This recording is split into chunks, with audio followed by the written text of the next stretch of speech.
I'm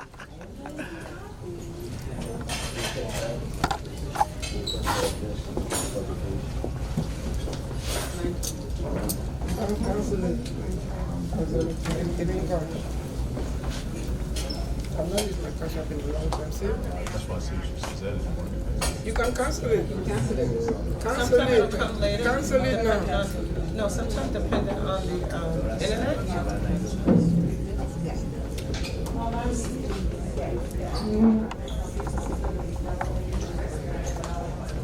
Sometimes it takes a minute to get on there. This Zell was Yeah, exactly. Yeah, if it's completed, it will come later. Yeah, it will come. It's completed. Yeah, that's just how Hey, fill the box. It says so.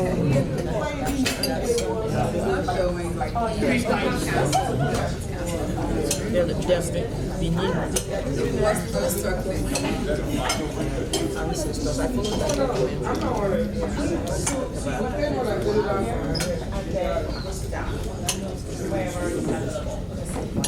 Hello, look at it.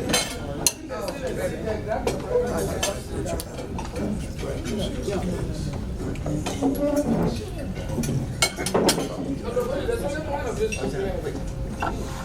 I'm just letting you know.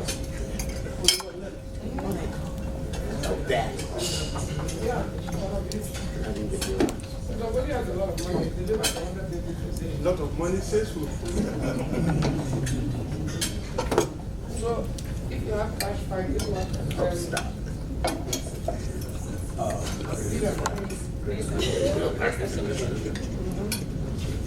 Sell ice for this.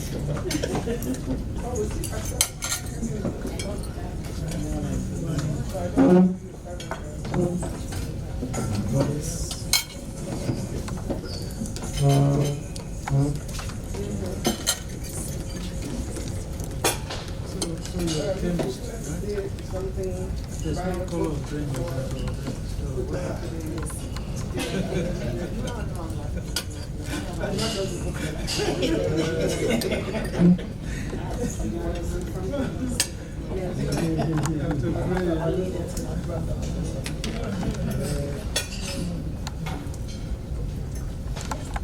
Those who came at 7 a.m., you know, when I say stuff like that, I'm referring to people who came late. You know, I already welcome everybody. My name is Robert Pham from Regional and CEO of African Brain Bank. Our global ambassador is here. The guy that was looking like a Yoruba chief yesterday, Mr. Ambassador, do you mind standing so everybody sees you? This guy is so humble. Can you believe he provides security for the President of the United States and he's sitting here with us? And the Obamas, they trust him with their wives. For Obama to trust him to take care of Michelle, and for Joe Biden to trust him to take care of Jill during the campaign, but now he is on the asylum. I don't know what to call it. I know you work with the Secret Service, but I don't know the detail, the right name. And he's the owner of a Safe and Secure Worldwide Protection Agency. This brother worked so hard. He came on Wednesday. I just want you guys to know the kind of dedicated people that the Lord is bringing to Africa's Brain Bank.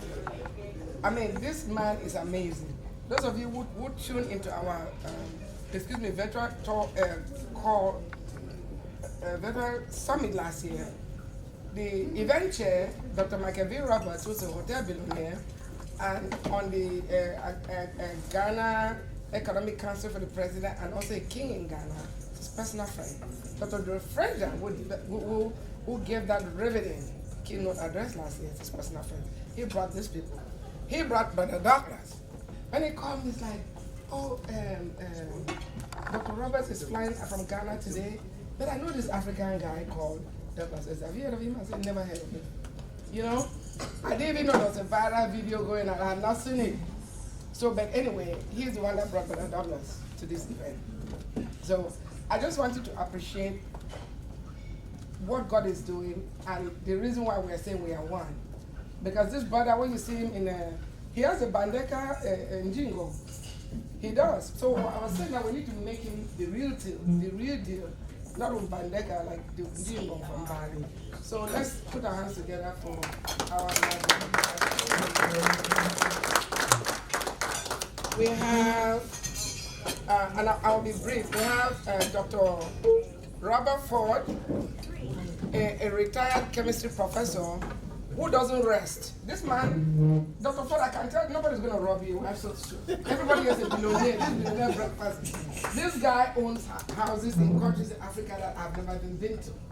And he brought Sister Lisa, Dr. Blackman. I mean, he's brought so many people to the Brain Bank, always working, always networking. And you should run for president of Liberia. I don't know what you're doing here. They put your hands together for Dr. Ford. Robert Ford, and he's the one that brought our keynote speaker. Yes.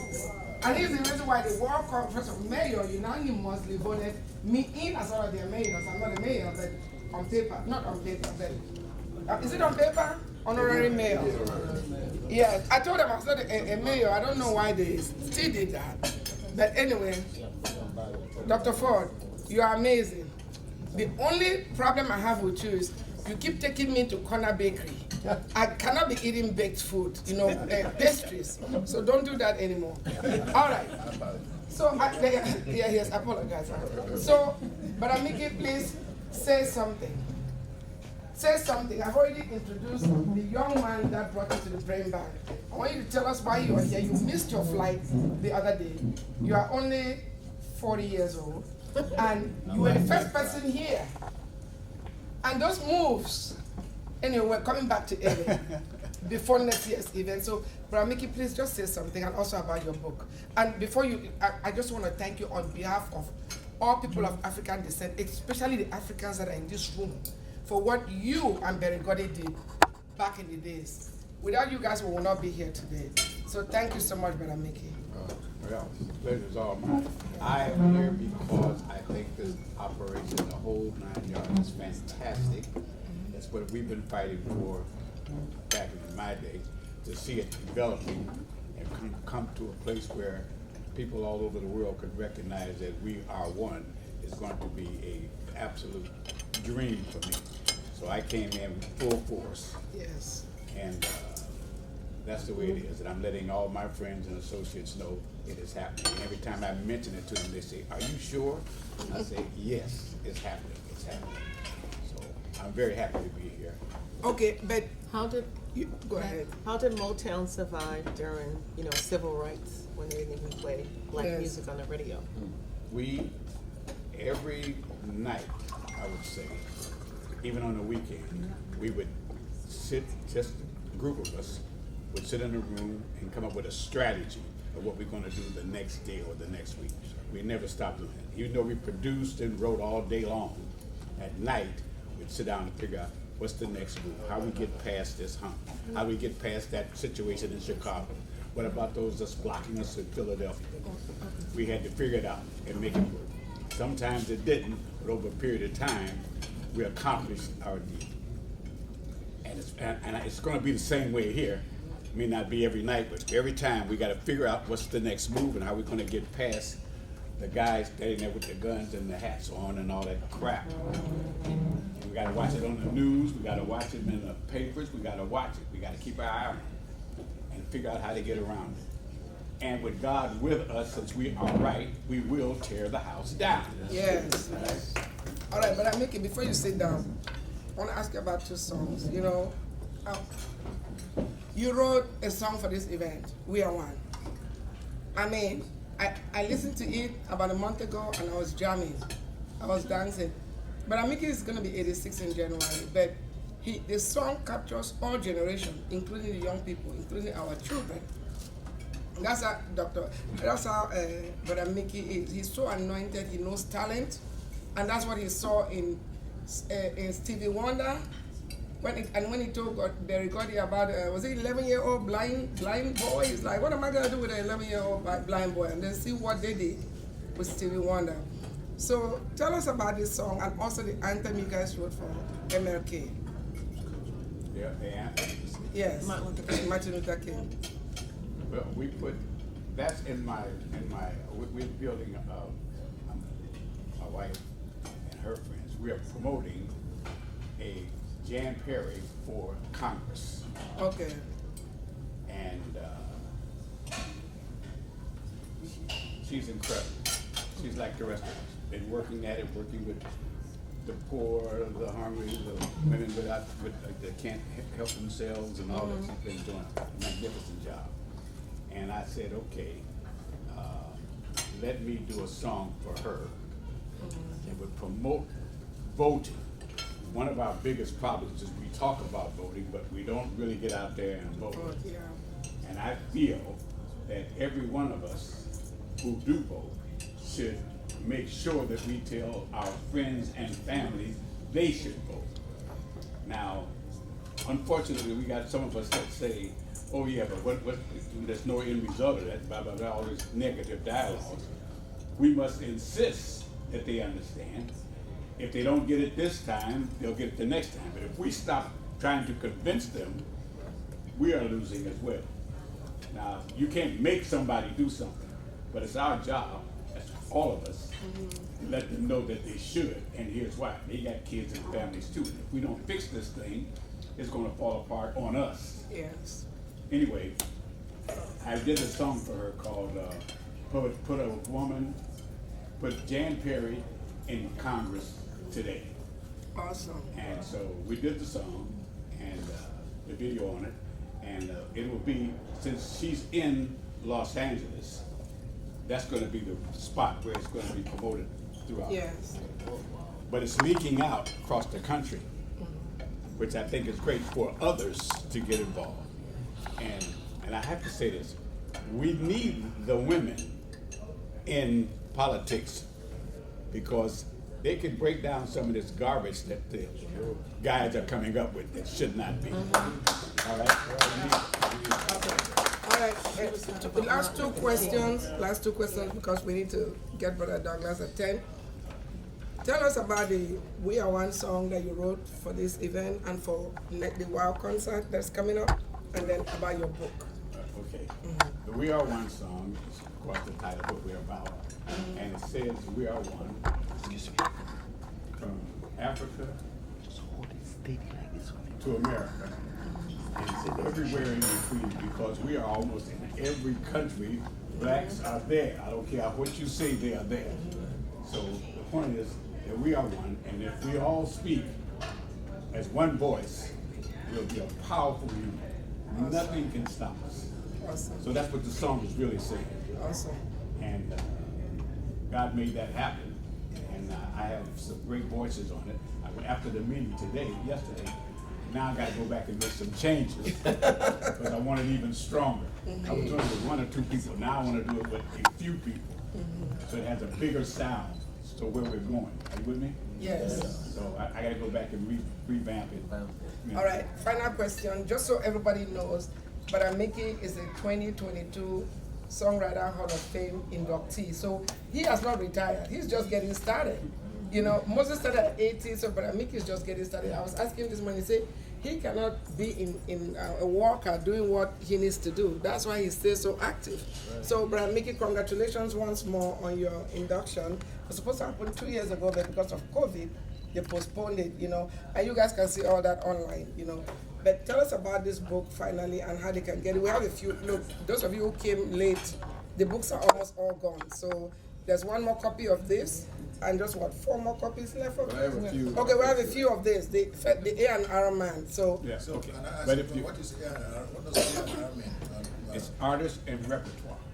Okay. So what an A&R man does is, his job is to find the artists, the musicians, the writers, the producers, put them together and make hit records.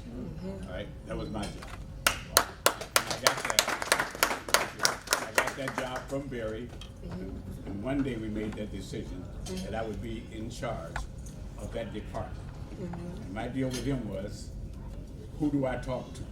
He said, you talk to me. yes, He said, you do whatever you think you can make this company happen. And he never backed off of his word. When I brought an artist in, he would say, I said, we're gonna sign this artist. I'd say, well, what does he do? I said, Barry, am I the A&R man? He said, yeah. I said, sign it. And it never stopped. So I really appreciate him for that. This book is the story of my life at Motown. And it brings in all the stuff that we did and how we did it. A lot of questions you're asking. Well, how did Motown do this? How did Motown do that? It's all here. I didn't leave anything out. Yeah. I told you about the good side and the bad side. I told you about the people we had to take care of and the people that tried to take care of us. Right? It's all in. Awesome. Thank you so much, Madam Mickey. Thank you so much. You know, we really appreciate it. It's just like in the movies, you see the stars, but you don't see the directors or the writers. Here's still Barry Gordy's right-hand man. You know, these are the people that made the Anna Rosses, the Smokey, to today here. But Smokey still plays golf on Sunday. And just to tell you how amazing these guys are, I asked them for a birthday song for my younger sister, Pascaline, and he and Brother Smokey Robinson did a song from the golf course. That's how good they are. They are humble. They are not on a high horse. I'm telling you. You know, and anyway, but enough of that. You can read more about Brother Mickey in this book. He is here. He will autograph it for you. Now we are going to, even though we have 8 minutes, but I'm going to go ahead and let our brother, you know, I mean, check him out, Brother Douglas. Please start. Let everybody see your outfit. Check him out. The brother can represent. Even yesterday, his African outfit was blinking. So we didn't need to light up Africa anymore because of his outfit. So, Brother Douglas, thank you so much for pressing your way and for bringing our beautiful sister along. This is, the next 1 hour is all yours. Oh my goodness. And our ears are perked up. Everybody get your notes, because what he's about to share with us here will change all of our lives. Please don't be distracted. He is going to change our life. These are things that billionaires pay him top dollars for. And he's coming here to share it for free. Even though it's free, it's not really free. It costs money to be here. This room costs money. This food costs money. So it's not totally free. So value it. Brother Douglas, over to you. Thank you. Thank you so much. Thank you everyone for coming. You know, I've been to a lot of events, and I just want to give you, you know, a shout out because this is very, very, I mean, I love the event, you know, well put together. Thanks to everyone that, you know, put in the time, the effort to make this happen. Because a lot of times when it comes to, you don't know what happens behind the scene. You know, we just show up and, you know, but so I just want to say thank you. This is great. You're welcome. And, you know, Beautiful. but, I mean, what I want to share, you know, I won't keep everyone, but just when it comes to wealth, right? Building wealth, which is something that I got passionate about because my dad, growing up in Nigeria, you know, with my dad being in business, he fought in the Biafran army and fought in the war, became a boxer, and then left that, was a policeman. After he finished all that, he became an entrepreneur. You know, had tractor trailer companies, but I always saw how he gave his heart to people and helped people, and just doing all kinds of business. But when he died, and he actually died here in America. When I got married in 2010, him and my mom, I brought them to America. They experienced a wedding. Then I took them back to Nigeria, and then they came back again, and then he died here. You know, and I was actually in California, just getting out of the airplane when I got the call that my dad was rushed to the hospital and he died in the hospital. So I just went crazy at the airport. I couldn't go back. I flew back that day, but it was good for him to come see me in America. And I remember saying to him, I said, you know, go behind go down there, see the tree. That's where I go every morning and plug the money. Plug money, you know, to send back. Because, you know, we're all from Nigeria, we know, and Cameroon and Africa, we know how people keep calling you for money, right? So I had to show him, I said, listen, go see the money's right there. Go and plug it, you know? So, but it was good for him to kind of see how I live and, you know, and see how I work. And I remember him asking me, he said, man, so this is what you do every day? You just go out, you come back late? Because I'll drive 4 or 5 hours to appointments, you know. And I remember driving all the way to West Virginia for an appointment, and from Maryland to West Virginia, and getting there, and they didn't open the door for me. Because they saw that I was a black guy, and they didn't open the door. But I could drive 4 hours back, or I could, you know, make a decision And I said, you know what, I'm gonna make a decision and go talk to everybody in the neighborhood. Good. And I went out and I knocked on every door in the neighborhood. And I just went, because back then I was talking to people about protecting their mortgage in case of death or disability. And people would send leads back and we'll call, set up an appointment, and we'll see them. So I just knocked on the doors. I said, hey, how you doing? You know, I'm in the neighborhood. You know, I just came to see your neighbor. And I showed them the card. They filled out this card. Did you see it? And they said, no, we didn't get one. I said, well, I help families protect their mortgage. If they become sick or disabled and can't work, we'll pay your mortgage for you. And then if you die, we'll pay off the house. Would that be something you'd be interested in? Yeah. So I just wrote business. And then, you know, made more money that day than the person I came to see. So, you know, you always got to switch stuff around. It's all up to you. You know, because one thing, even the house I just bought, you know, I was telling, you know, people, I was saying, you know, I saw the house on Facebook and I was like, wait a minute, this house right here, I love it. So I inboxed the real estate agent, is this house still available? And she said, no, somebody has a contract on it. And I said, all right. And she asked me if I was interested in seeing other houses. I said, yeah, let's go take a look. And we went and we looked at other houses and she came back. You know, I didn't like any of them. My fiance back then, where we got married in Nigeria, did a traditional wedding already. You know, we haven't done the, you know, Nigeria, you could send people to do it, you don't have to be there.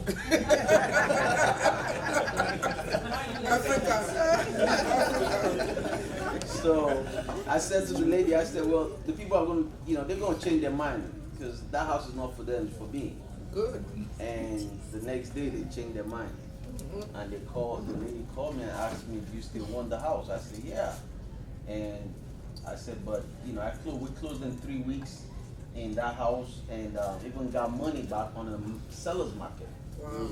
See, so my point to that is this, you know, if you believe and you say, you know, it's gonna happen. That's right. You know, I remember saying, okay, when I turn 25, I wanna be a millionaire. You know, I'm sure I said it to God and I was serious about it. But God probably looked at me and said, okay. And he laughed, you know, probably like, what you gonna do with it if you became that? But at 24, the lady gave me a business card to get into the financial service industry while I was waiting table at IHOP. And I stayed through that journey, and thank God I got that card from her and I paid attention. I went and I was open-minded to listening and hearing, and today that happened, right? The rest is history, you know. But that put me in the path of being so successful, because sometimes, you know, success is not an easy road. There's a lot of hurdles that come through when you're going through your journey of success. The question is, are you going to continue or are you going to quit and go back? At the end of the day, when it's all said and done, you just got to keep moving forward.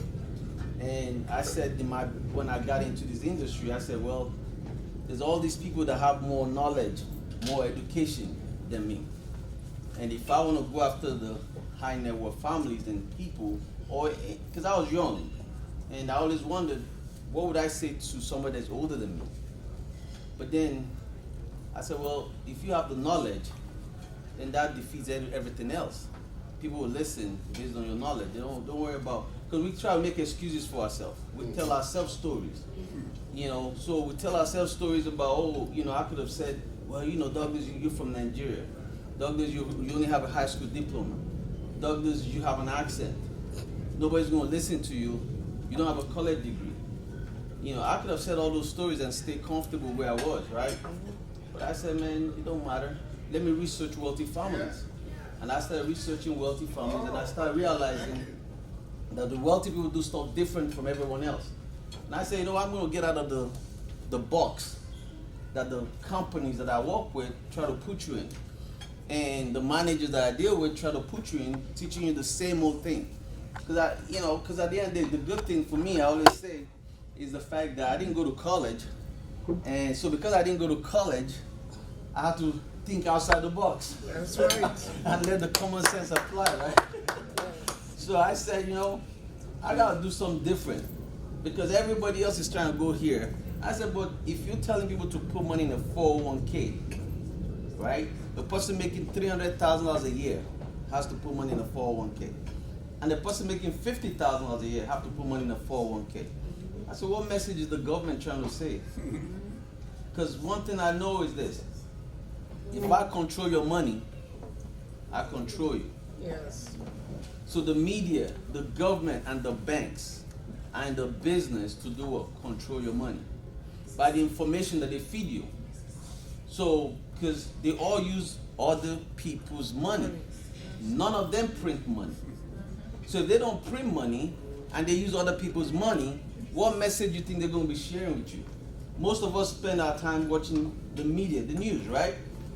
And there's so much commercials that come on. And then we believe all the experts that show up on TV. You know, just because they're on TV, they become the experts. Right? And you listen to them. But who are they giving the message to? All they're doing is working for the media, working for the government, working for the banks. So I'll give you an example. I always ask people this question. You know, your house that you bought, right? What do you want to do with it? Oh, I want to leave it for my children. You know, it's generational wealth. It's like, how is it generational wealth? Because I've bought a lot of properties from people that their kids don't want the house. Because then I ask my clients, I said, let me ask you a question. Let's call your child right now, your older child, because now the children are grown. They might be living in another state. So let's get on the phone and ask them. Because most of these people are paying extra because they want to pay off the house. So I don't want to leave debt for my kids. I want to pay off this house quickly so they could get it. I said, let's call your child right now. Let's call them. And we get on the phone and call. And I said, ask them, do you want this house? And they said, no. They said, no, we don't want the house. I said, because they have their own situation. They want money. They're going to sell it off so quickly. Now, when you think about it, this house right here, this building, right? Think about it. If you're making extra payment on it because you want to pay it off quickly, which is something we've been told by so many so-called financial experts. When you have financial emergency, how quickly can you go to the house and get the money? It's going to be tough, right? You have to qualify to even refinance your house to get a loan. That means you have to have good credit and you have to have a job, right? And if you don't have those things, you might have good credit, but if you don't have the means to pay back the loan, the bank will say, no, we can't give you money. So many people have lost their property because of a small financial mistake. Now understand this. I want you to pay your house off, but with somebody else's money, not your money. That's right. What if you do the same thing the banks are doing? What do you mean by that, you might ask me? Well, let's play this game for a minute, right? We go to a bank, right? And we say, okay, I need money. And the bank asks you for your pay stub, and you give it to them. They ask you for your credit. You show them. You're begging, please give me money. I want to buy my dream home. Because again, the message is dream home. Your house is not an investment unless it's making you money. It's just a place to live and create beautiful memories. That's all it is. It's a place to live and create memories, not an investment unless it's making you money. And so if I go to the bank to borrow money from them, and they say, we're going to give you this money for 30 years.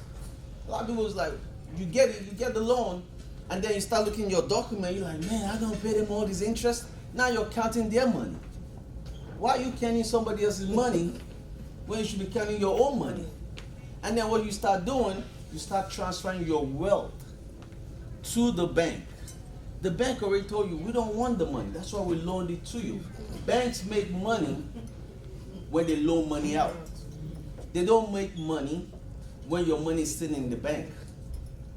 When they're paying, that's why they already tell you they don't like it. It's a liability to the bank when you have a savings account. A lot of people are looking like, what? It's an asset to the bank when they loan the money out. Think about that for a second. They already told you that. Let's play this game for a minute. If you came to me right now and said, Douglas, can you hold my money? Can I blow money? You want to loan me your money?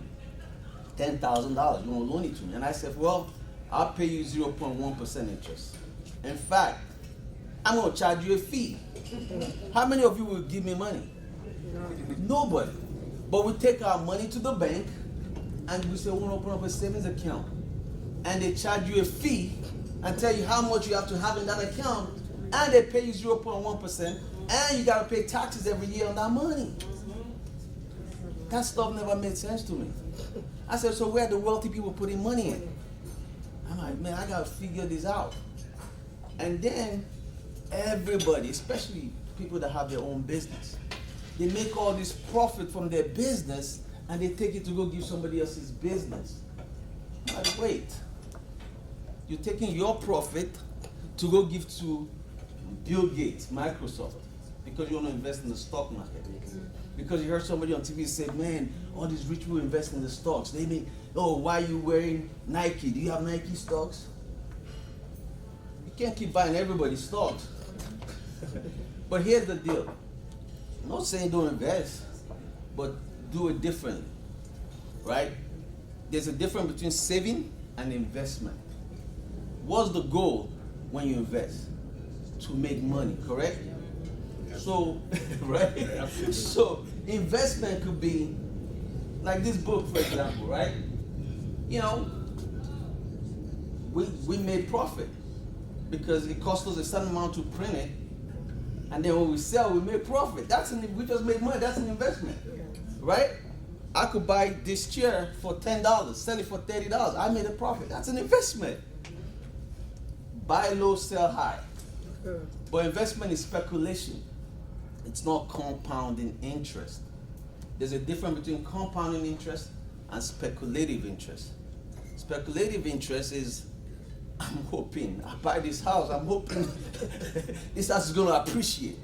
That's speculative, because it might not.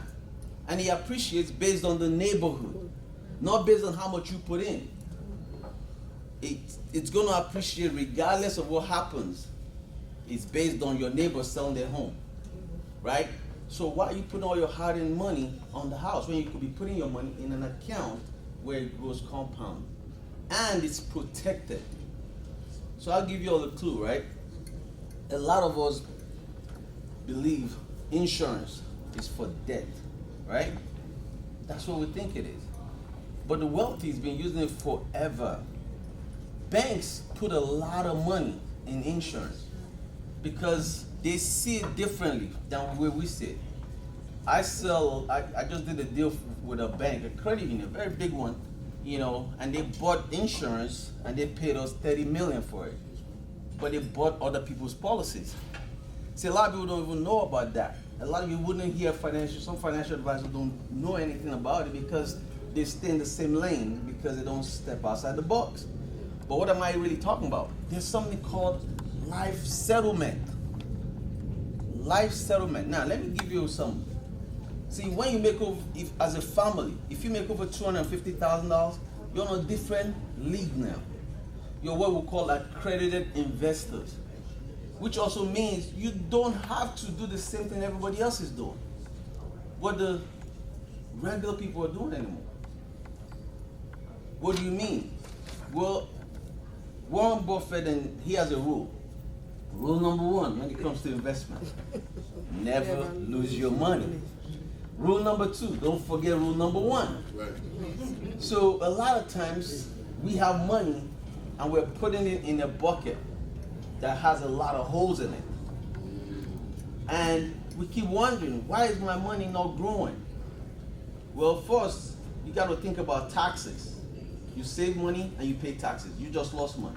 And then you save money, inflation is eating your money because the interest rate is low. And then when we pay cash, most of us don't even pay ourselves back. When you pay cash, that's called self-financing.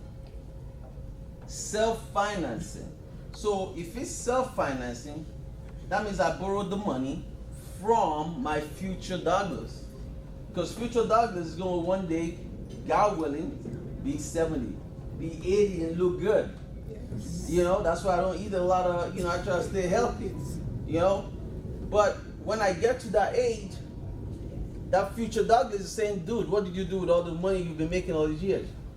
Where's my money? I remember you buying something for $50,000 cash. And you're like, man, I pay cash, I didn't have no interest.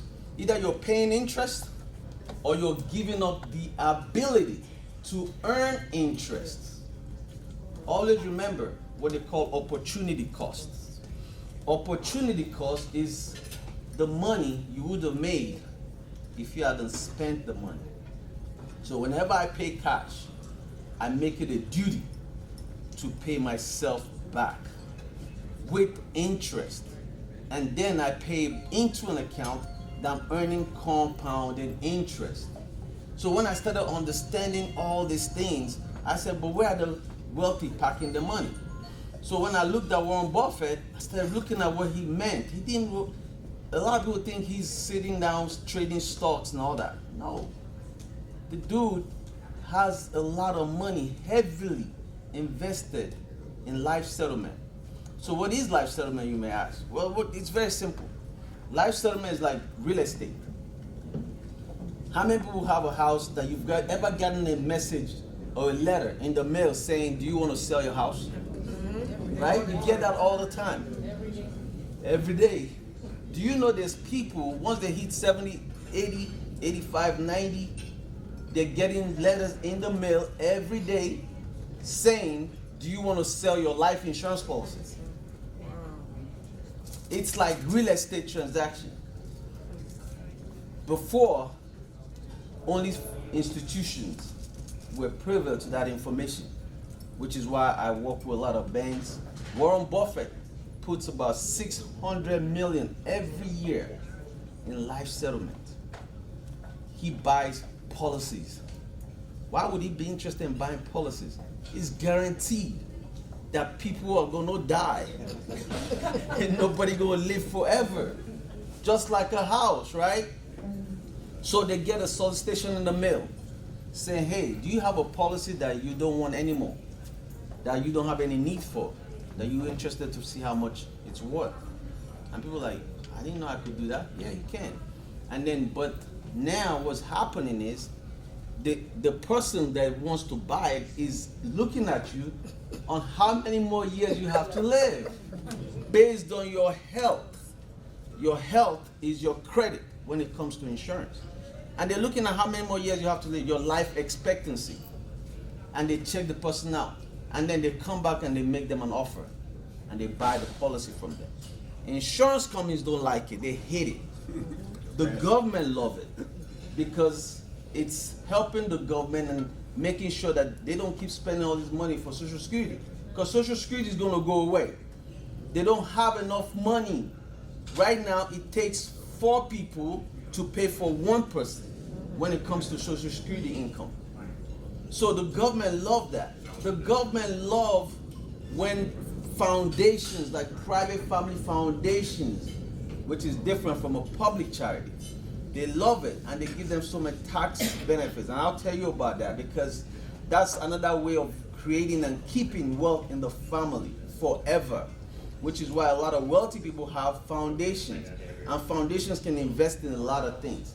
So when they buy this policy and the person passes away, during COVID, a lot of people passed away.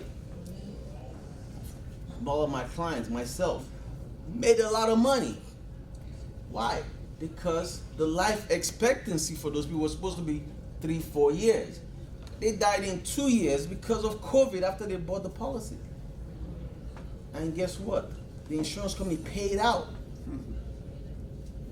Guaranteed plan that no matter what happens, just like real estate. Now I know you might be feeling, oh, it's morbid, but you don't feel bad when you go flip somebody's property. What do you think that is?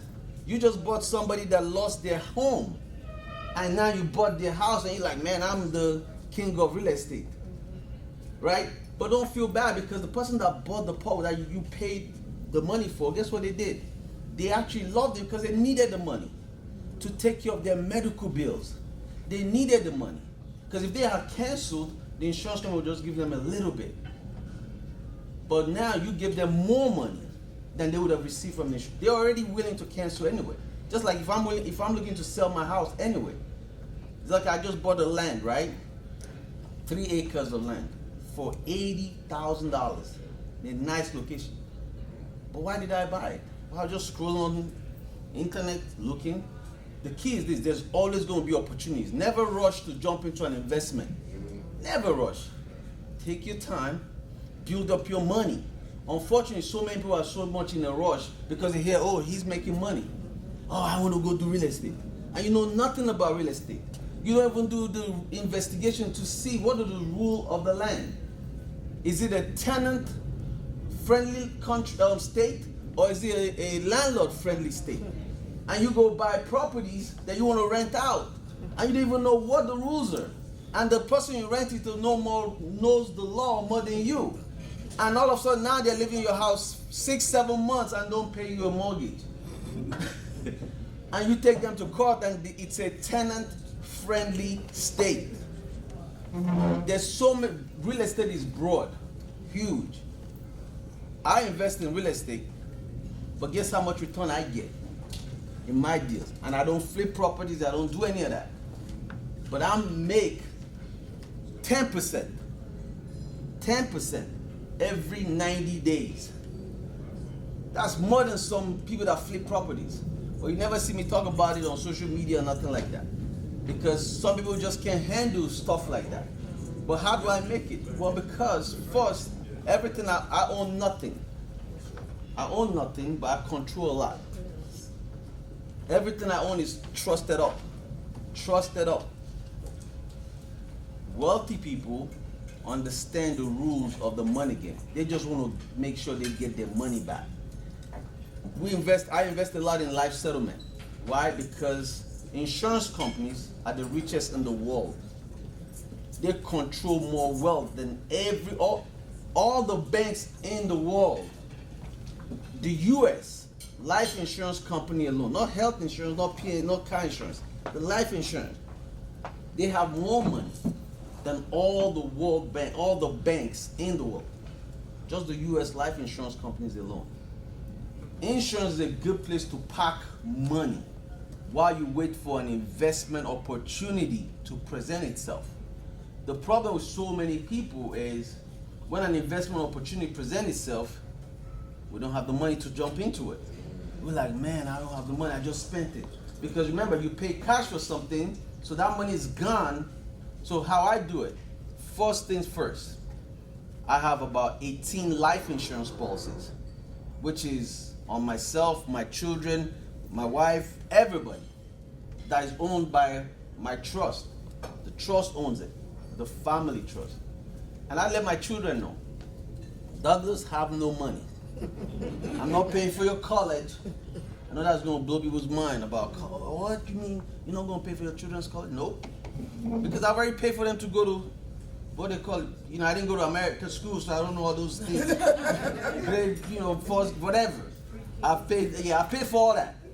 They have a computer to study. They have books. I make sure. Even my 9 and 10-year-old, they got a tutor. So I'm paying for all that. Taking care of all that. What's their job? To get scholarships.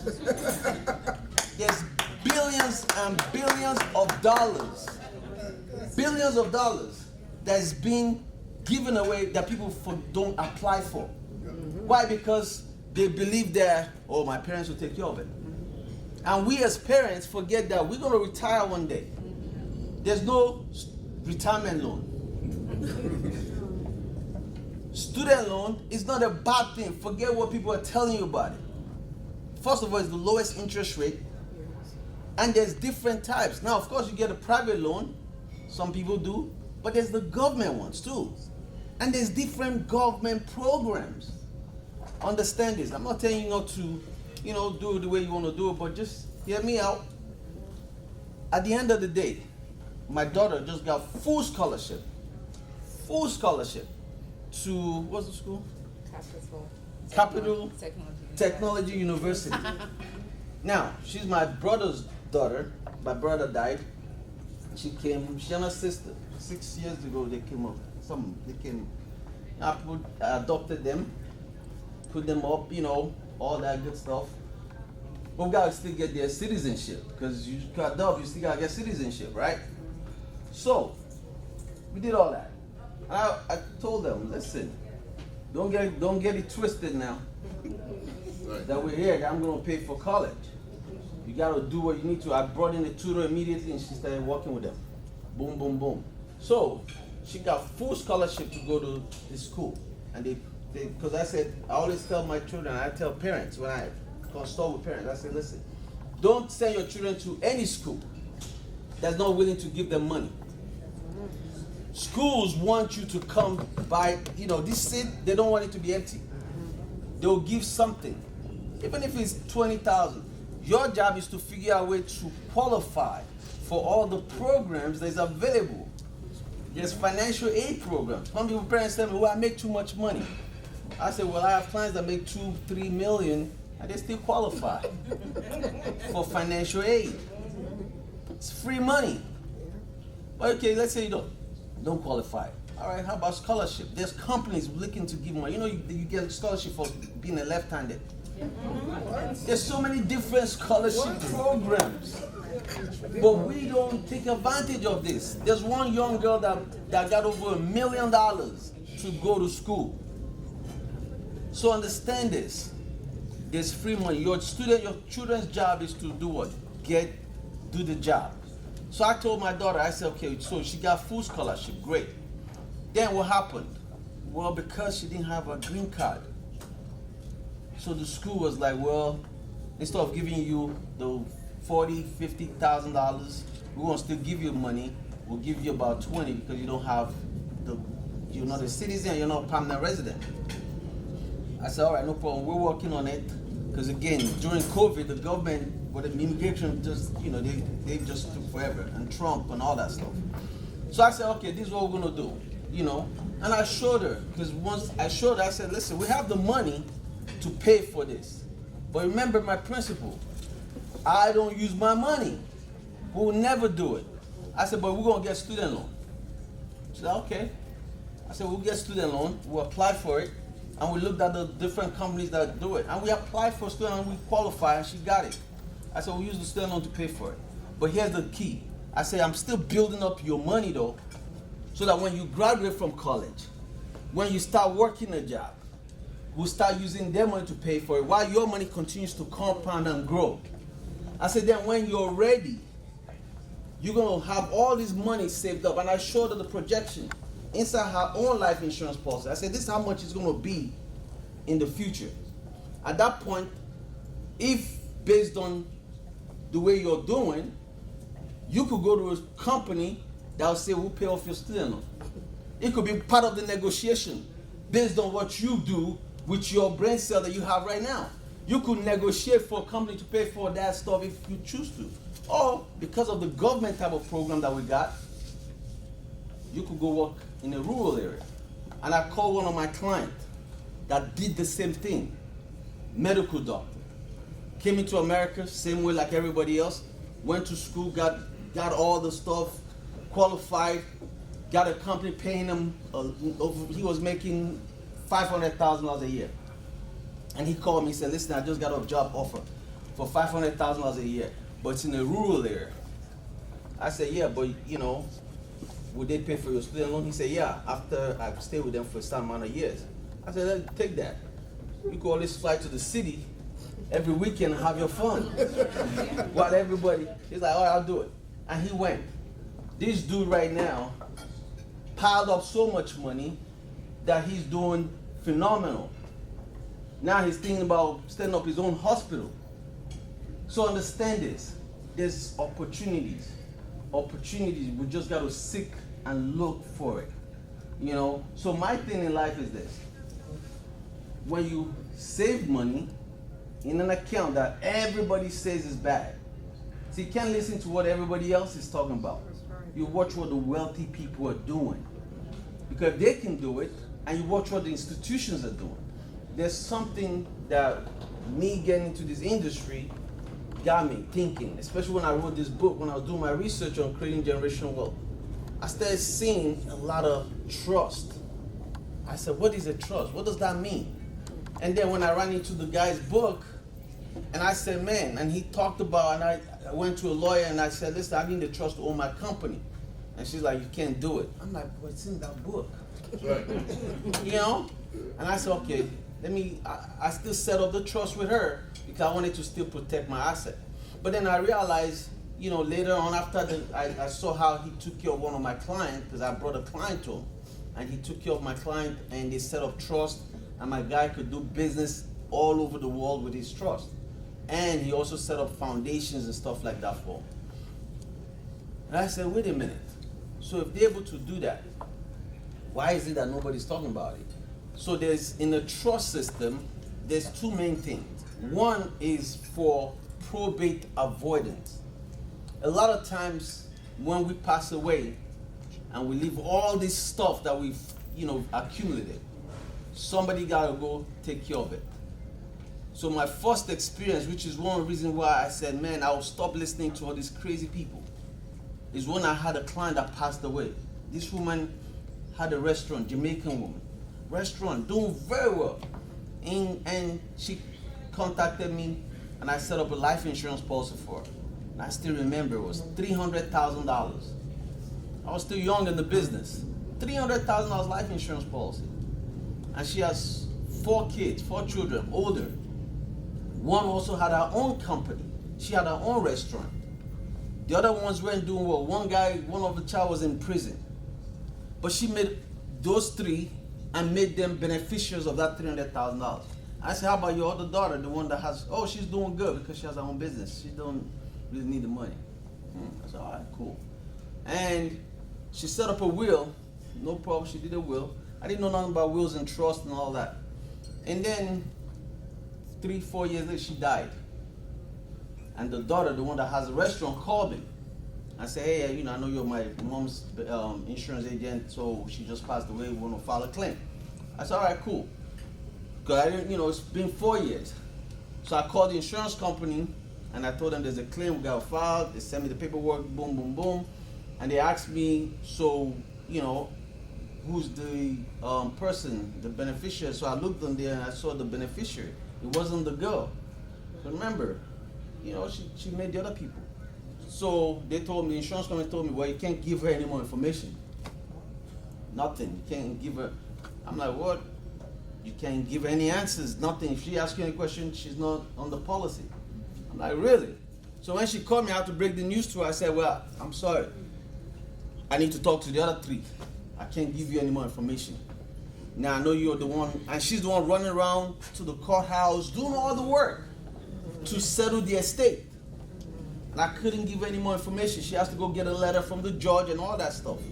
But insurance is separate from that. Life insurance doesn't go through probate.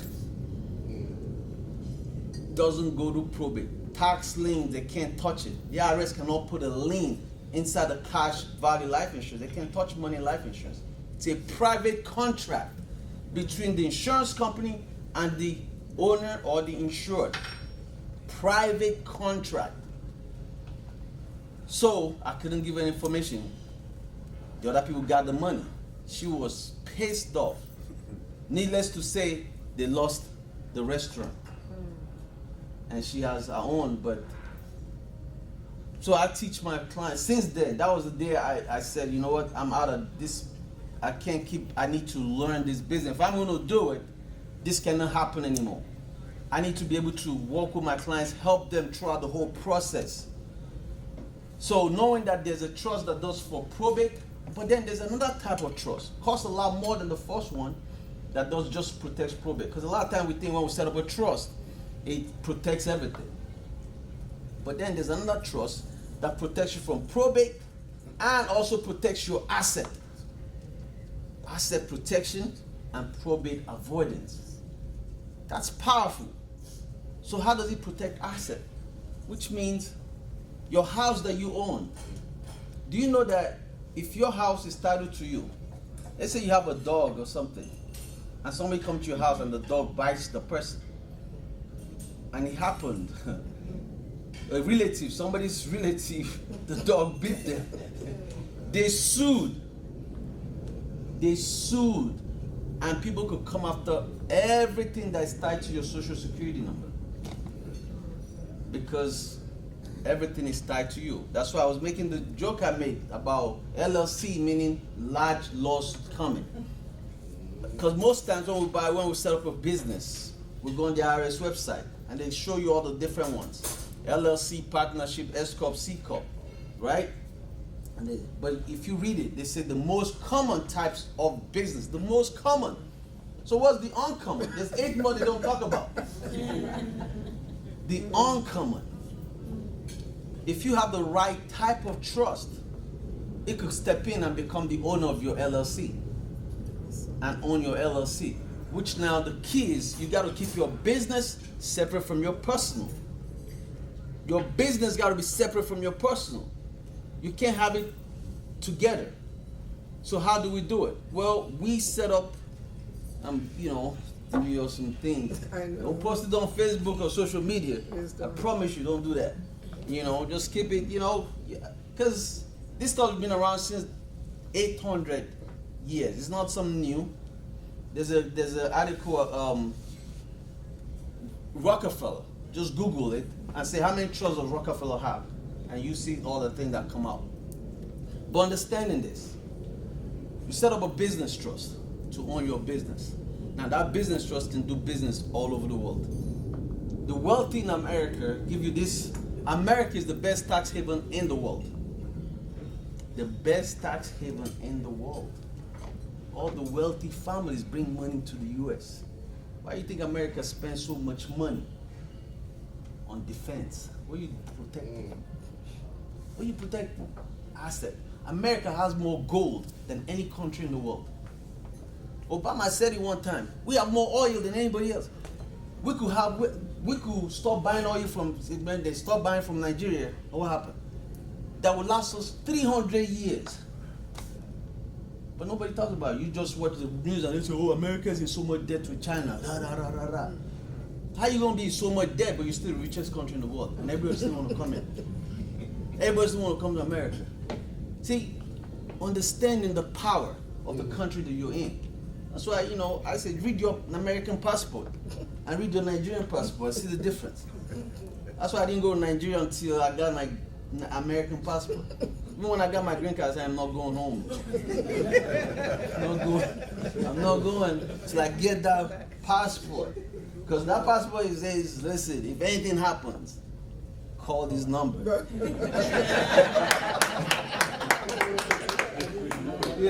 Call this number. So, understanding that trust, the wealthy created it so that, and not them created it, the government created it.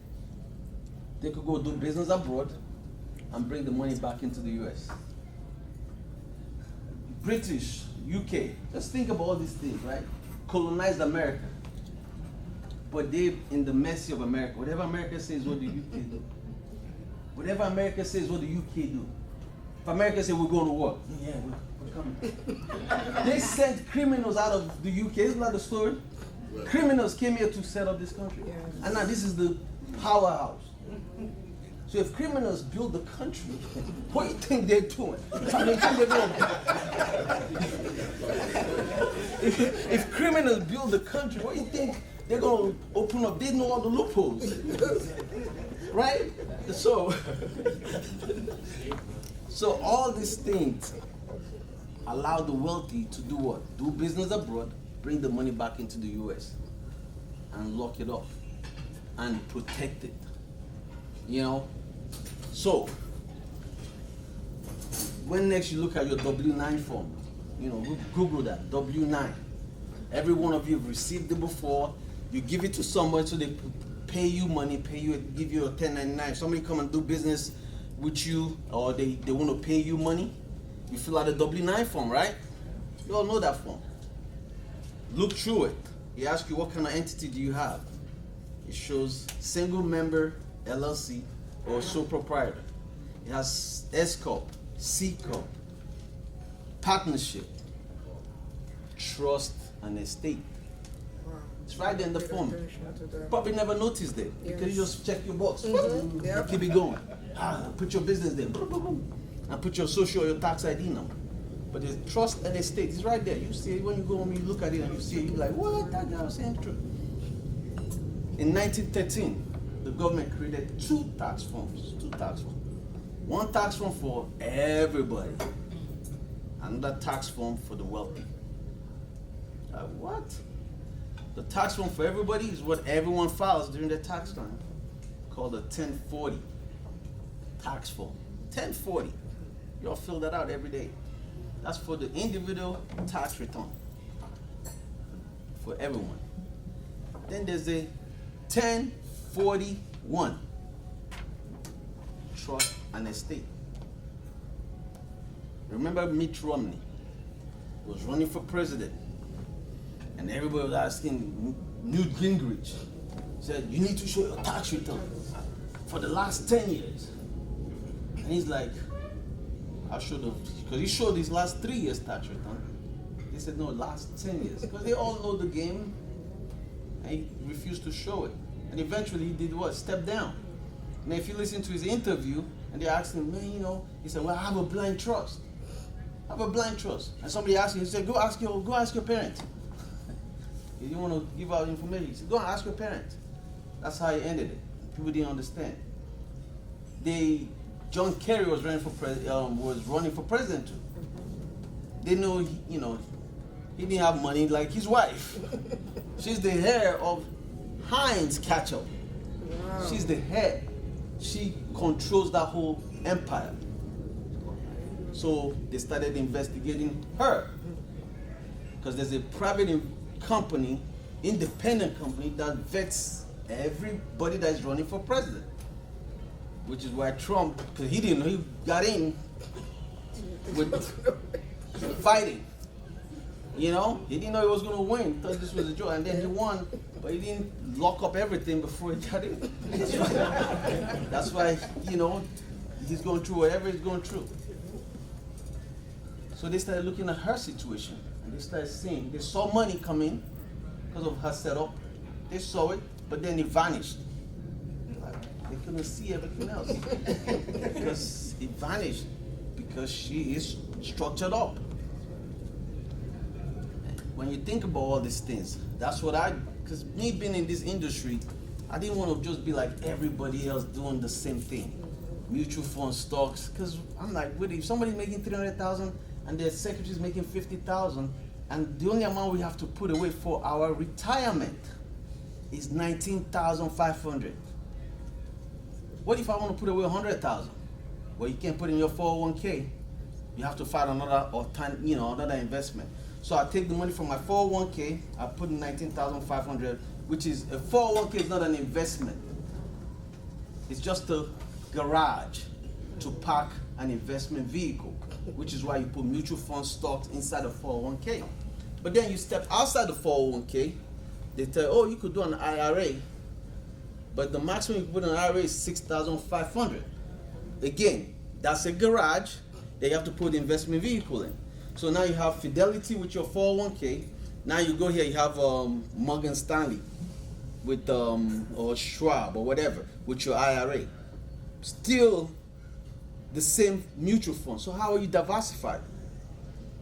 And then you go outside of those two, and then you say, oh, I need to still invest in the stock market. And some people start trading stocks or do, what do you call that, Forex, options. Oh, I want to trade.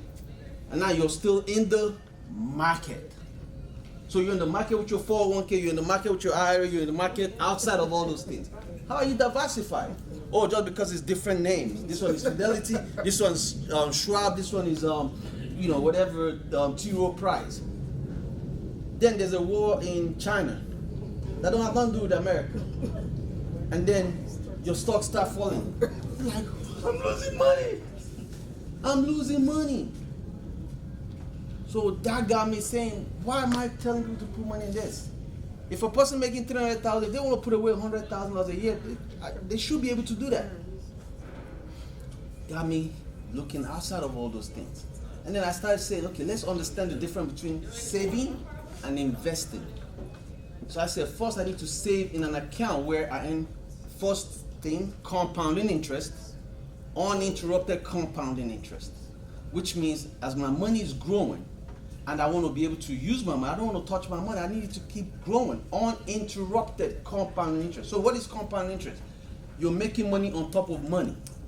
So if I have $100 and I put it away and I make 10%, that's $110. Then I save the 110 and I make 10%, that's $110 plus 10%. That's compound interest. So I need to have my money growing if I'm saving. And then I gotta keep adding money to it. You gotta keep contributing to your account. Then the second C is collateral.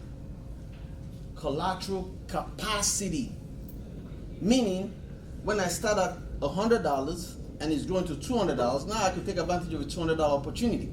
$300, $500 is growing, right? I want to be able to use this as collateral to do stuff. For example, your car is a collateral when you borrow money from a bank. When you go to the bank to borrow money and they give you the money to buy the car, they use your car as collateral. So if you don't pay them, they go do what? They grab the car. You could use your money to be your collateral too. So when you have $1,000, you could borrow $500. If you can't pay the $500, they take it from your $1,000. But here's a secret: the 1,000 continues to grow and earn compounding interest while you're paying down the loan. So collateral capacity. The third one is cost, opportunity cost. So every time I want to spend money, and it just happened recently, I was buying this what's that thing? Peloton, the bike. Yeah. You know, I was going to buy it and I purchased it. So with everything, it came out to about $3,500. And they gave me option. They ran my credit and they came back with options. Credit is queen, cash is king. But they have to be married. So they could make money babies. Money babies. So I said to they sent me the message. They said, okay, you could do it for 0 interest for 24 months. I looked at that, and then I said, okay, what about the other interest? And then they gave me other interest. So the 0 interest for 24 months, it was like $350 a month. I got to pay or something like that. So, but that was interest. Or I could pay interest and stretch it out for 5 years. That's all right. And then if I do it for 5 years, I might pay them back $1,000 or something like that. I said, I'll do that one. You know, some people will take the 0 interest, right? Yes, yes. But here's the deal. Instead of the one for 5 years, my monthly payment will be like $95. The one for 2 years, my monthly payment is $350. Why am I giving you $350? You gave me the money to buy the car, to buy the Peloton. And you said, the bank give me the money. So now, they said, take your time, Douglas. Pay us a little bit. We'll make interest, and they show me how much interest they're going to make. If I take the difference in the money and invest it in compounding interest, in the 5-year time, I'm going to make more money than the interest that I'm paying. So I'd rather do that than give it to the bank. So I took the difference and I save it. See, those are the things that they don't teach, right? But because we've been programmed, oh, don't pay all this interest. But think about it, folks. If I came and loaned you money and I said, I'm going to give you $100,000 and I'm going to give you 30 years to pay me back. But let me ask you a question first. If I give you $100,000 right now, without even having financial knowledge, how quickly can you turn that money over? Can you grow it in 5 years? Can you grow it in 10 years? Right? But you could find a way to grow the money, correct? So why are you in a hurry to give the bank back the money? When you could use the money to go make yourself some more money. The key is this. I rather, if I have my wealth here and I owe this, I could write a check anytime to pay this off, which comes to the 4th C, control. Always be in control of your money. Don't give up control. When you make extra payment on your mortgage, you're giving up control of your hard-earned money. When my house appreciates, I do what? I refinance it. pull cash out, stretch it out again. You know why? Because when you take a loan, because when you refinance and pull cash out, 0 taxes. You don't pay no taxes when you refi because it's a loan. So here's what I do. I have a lot of money in life insurance, cash value life insurance. I also have term insurance for a reason. But I have a lot more cash value life insurance where I pack money in there. Why? Because it's tax deferred. I don't pay taxes on the interest when it's growing. I earn compounding interest on it. No taxes on that money. When I want to take the money out, I take it out tax free. Why? Because I go to the insurance company, I say, hey, give me your money. And they say, look in your account. Okay, we'll loan you up to this amount. And they give me the money to go do what I need to do with it. And I use their money to go make more money. So when I borrow money from my insurance, it's tax free. I use it to buy a land, but the land is bought under a foundation trust. That's a 501c3 entity approved by the federal government, saying, but there's different types of foundation, remember that. There's foundation that other people control because you have to have 51% of board members, but there's some that you don't need a board. You control it as the trustee. All you're doing is moving money from this pocket to this pocket. And then you give. The wealthy understand that. There's a movie, you all should check it out. It's on Hulu. It's a documentary. It's on Hulu now. It used to be on YouTube, but they moved it out of there. It's called The Billionaires Club.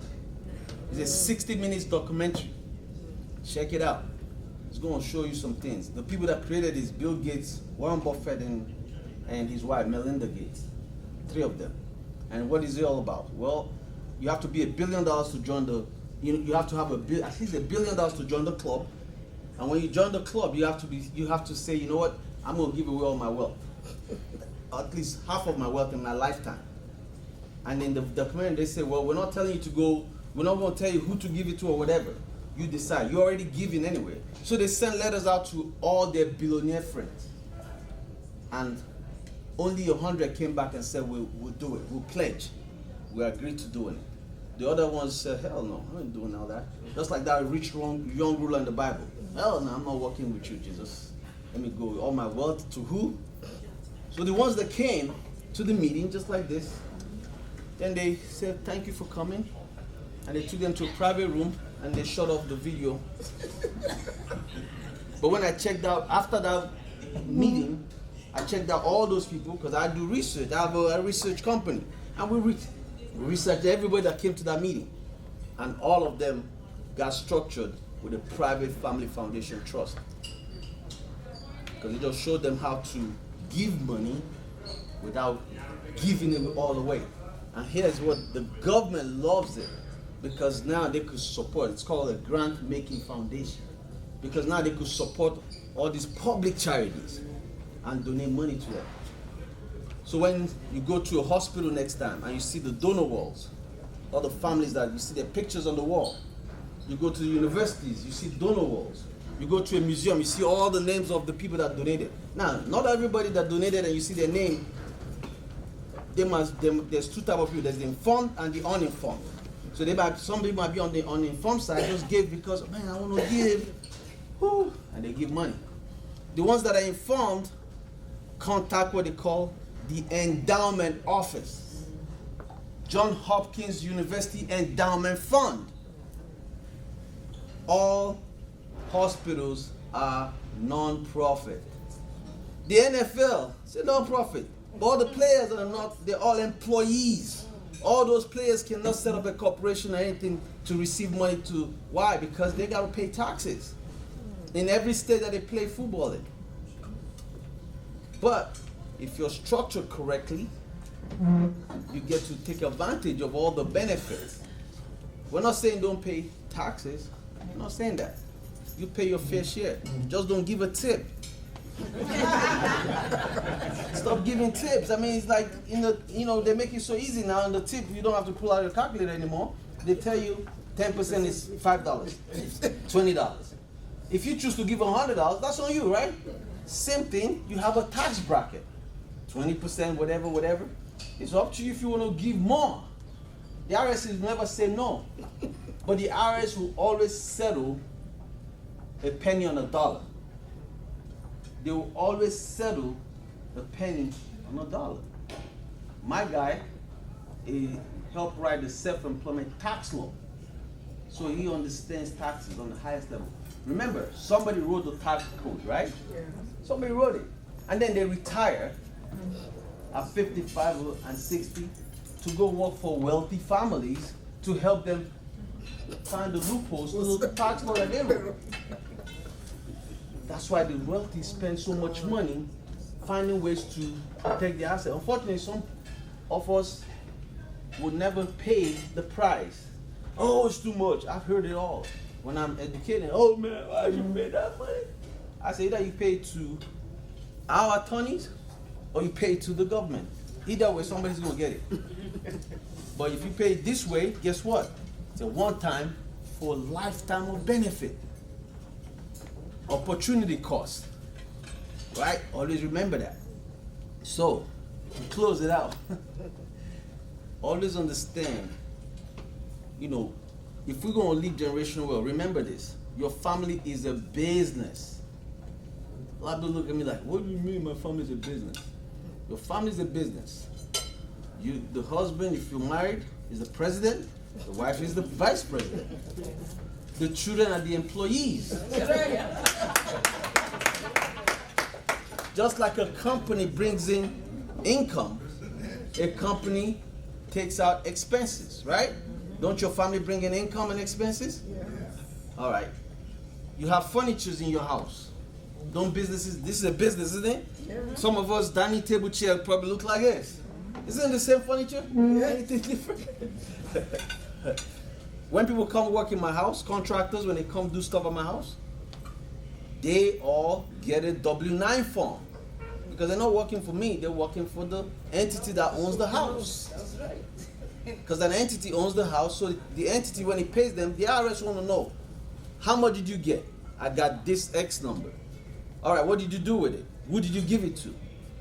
I did this expense with it, and then this is where we went to. Then they go after the person that you put on there, and you send that person a 1099, and that's who pays the taxes on. So that entity don't end up paying taxes. When you get a salary from your jobs, that's a business expense to the company. So my mom works in my company. She's 70-some years old. She's an employee of my company. But her income, we pay taxes on the income. The company is a write-off. But I use the money to put life insurance on her. That's also growing because she's a valuable employee of the company. She's not going to live forever. I try to feed her all the good stuff, the vegetables, make sure she drink her vitamins. Every vitamin I drink, she drink. But I fight her around, stop eating meat, but I've been eating meat all. So I said, okay, just walk around the neighborhood, good. Just get your exercise up. Because the longer she live, the more the money is in the family life insurance that the family trust owns. I mean, I have clients, Asians, that come in, all these doctors you all know, they buy a lot of life insurance on their parents that are here with them. And they all put money together, millions. They're not trying to kill the parent because they know eventually we're gonna die. There's something in that when you Google Rockefeller Trust and stuff, how many he has, you see an article there that talks about how much trust they have. I mean, they are trusted up and they lock it up with, they use life insurance to infuse money into the trust. Why do you think families own a football stadium? My daughter, as soon as they were born, I put life insurance on them. $1 million. Why? Because it's cheaper for them. It's less expensive. But as they grow, the family trust owns it. And it's growing. My goal is for them to live to age 100. They live past that, that's cool. 100. The policy will be worth over $100 million. Doesn't go to them, the money don't come, it goes to their children. And now, I've already written out everything. I have a video where I talk about, they'll sit down like this in a family meeting, because wealthy people have family meetings, and they talk about what is the goal for the family wealth, and they arrange marriage. You think these wealthy people want anybody coming into the family? Man, look at who did Clinton's not even Clinton, Trump's daughter, who did she marry? Money. She married into money. You all think all this thing Trump is doing is for him? They know he's old. It's for the children. You know how much wealth the kids are going to have when he passes away? They just had, there's just something they just showed everybody on the internet, on TV, and everyone was, some people were mad, some people were whatever. They buried his ex-wife in his golf course. And everybody was like, some people understood, some people don't. I just laugh because I understand exactly what he just did. But notice something. Nobody in the family fought. African family, oh, my mama don't want that. And they start fighting themselves. All they did, they all came to agreement. Let's do it. Makes sense. Because it's now tax-free. Because it's a symmetry. Man, there's so many games. If you just pay attention and leave all the dust, all the noise, because it's a distraction. There's always distraction going because they want to get your money. If you just step outside the box and look in again, and you'll be like, oh, this is why they did that. And just do your research a little bit on it. Dr. Dre gave away, him and his business partner, 70-some million to a university, and every black person, why didn't he give it to HBCU? This, that. But nobody read the article where Dr. Dre said, I did this because I want to hire a professor to do Beats engineering, to teach Beats how to produce this earphone, so we have engineers doing it. But what does he have to do that? He bought a chair at a university. You think he's not going to benefit from the students paying? Of course, you're going to pay to go for the professor to teach you. So when they come and they register, if he's structured well, because a lot of times all these structures are private. If he's structured well, then the money could go back to him or to his foundation. Tax-free forever. Perpetuity. Rockefeller Foundation, Rockefeller Endowment Fund, funded Spelman College and Morehouse College, two black universities. Spelman is Rockefeller's wife's name. Morehouse is Rockefeller's best friend and pastor's name. I didn't know that. Two black universities here, right here in Atlanta. Yeah. And they don't even give any scholarships. They don't give money. Two black universities. Started by a black woman. And she went to J.D. Rockefeller. Hey, I need money to keep it going. Sure, give me money. Okay, cool. We gotta change the name. Got control. They control that. Their asset, their foundation is still worth over $5 billion. Warren Buffett said, I'm not giving any of my children any money. But he donated $1 billion to each of his children's foundation and donated $34 billion to his best friend's foundation, the Bill and Melinda Gates Foundation. The Bill and Melinda Gates Foundation is the richest in the world, and they own 4 of them that they control. And they're going through a divorce, right? You didn't hear, did anybody hear how much she's getting? Nobody heard anything. But she came on TV and said, hey, I'm going to still stay in the foundation. I never know anybody that they go through a divorce and they want to stay and still work together.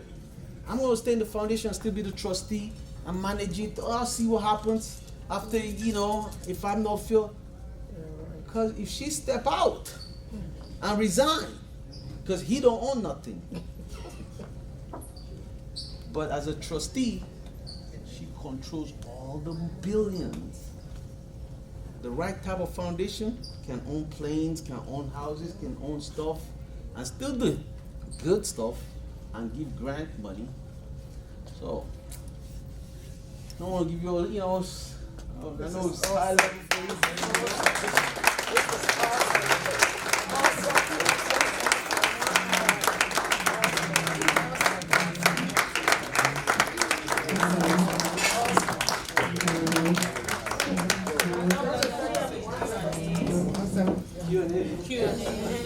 Give us So all if you this could go, knowledge. if you want to Read the book. Yeah, we will. But at the same time, it's what my brain. So I'll do a quick 30 minutes of Q&A, but first, go on, how many people have Instagram? Instagram? Alright, so go on, I am Douglas Eze. That's my Instagram. Hit a follow, and then just put on my DM, Africa's Brain Brain Bank. Brain Bank. Brain Bank. So that I know, and but I have a small course that I teach, right? But it's just online, very affordable. It's on this website. It's called HaveMoneyForever.com. HaveMoneyForever.com. I encourage you, thank you, to go through that course. It's very easy. I teach it where you could get it quickly. It's not crazy. It's not a lot. You're not gonna be bored. Trust and believe. I teach a lot. Watch my videos on YouTube and see. Teach good. Even though I didn't go to school, but I know how to teach. I teach it the You way went I to learn. school, self-taught school. That the way I learn. But go ahead. Question. Say that again. Can you look at it? HaveMoneyForever.com. And what's your Instagram again? I am Douglas Eze.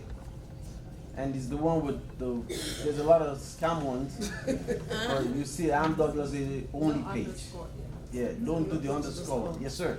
Now, you talked about the Gates. Yes. Now, Mackenzie Scott, when she and Bezos split, she stepped out. What was her advantage? She's giving away billions of dollars. Yeah. So again, I don't know how they're structured, and so she could be. I haven't even looked that up yet, but I will research her and see. And even if she's giving away, so always remember, they don't tell you, she could do the same thing, move the money from this pocket to this pocket and give away. So if they're giving away that money, there's nothing wrong with them giving away. What's his name? Facebook, right? Mark Zuckerberg. So I'm gonna give away all my wealth, 99% to charity, and I'm gonna leave off for 1%. He's structured. Bill Gates said, I'm no longer gonna be the chairman, CEO of, I'm gonna just work in my foundation. All the money goes to the foundation. And then they do give, you could write a grant letter, because they have to give away, here's the deal. They have to give away 5% every of the net profit net donation every year. But the other 95%, you could do whatever it is you want to do in the name of the foundation. Not in your name, in the name of the foundation. Yes, ma'am. I have a question. Yes. My name is Solange. My name is Solange. Yes. She's the accountant. Yes. As an accountant, I have some knowledge of trust and all that. And I know the trust that protects assets is an irrevocable trust, if I'm wrong, correct me. And then you have the revocable trust. And you have some states that do not allow irrevocable trust. Some states have been able to maneuver it by decanting the trust. Decanting means transferring, I'm teaching you your job, but transferring one asset from irrevocable to another trust to avoid that problem. So if you live in a state where you cannot decant your trust, where you cannot set up irrevocable trust, so what do you, because there are people that That's a great question, actually. No, she's our accountant. Yes, so that's a great question. So remember I said there's 80 different types of trust. What was your question? So she said there's some trust that in some states you have to decant you have to decant it. it. So there's irrevocable trust and revocable trust. True, yes. But there's something else. There's what they call a grantor trust and a non-grantor trust. So a grant or trust can be irrevocable and revocable. So the difference is this. When you set up a grant or trust, it's still tied to your social security number. Because first, let's understand what is a trust. A trust is a three-party contract. There's three different positions. There's a trustee, there's a creator, and then there's a beneficiary.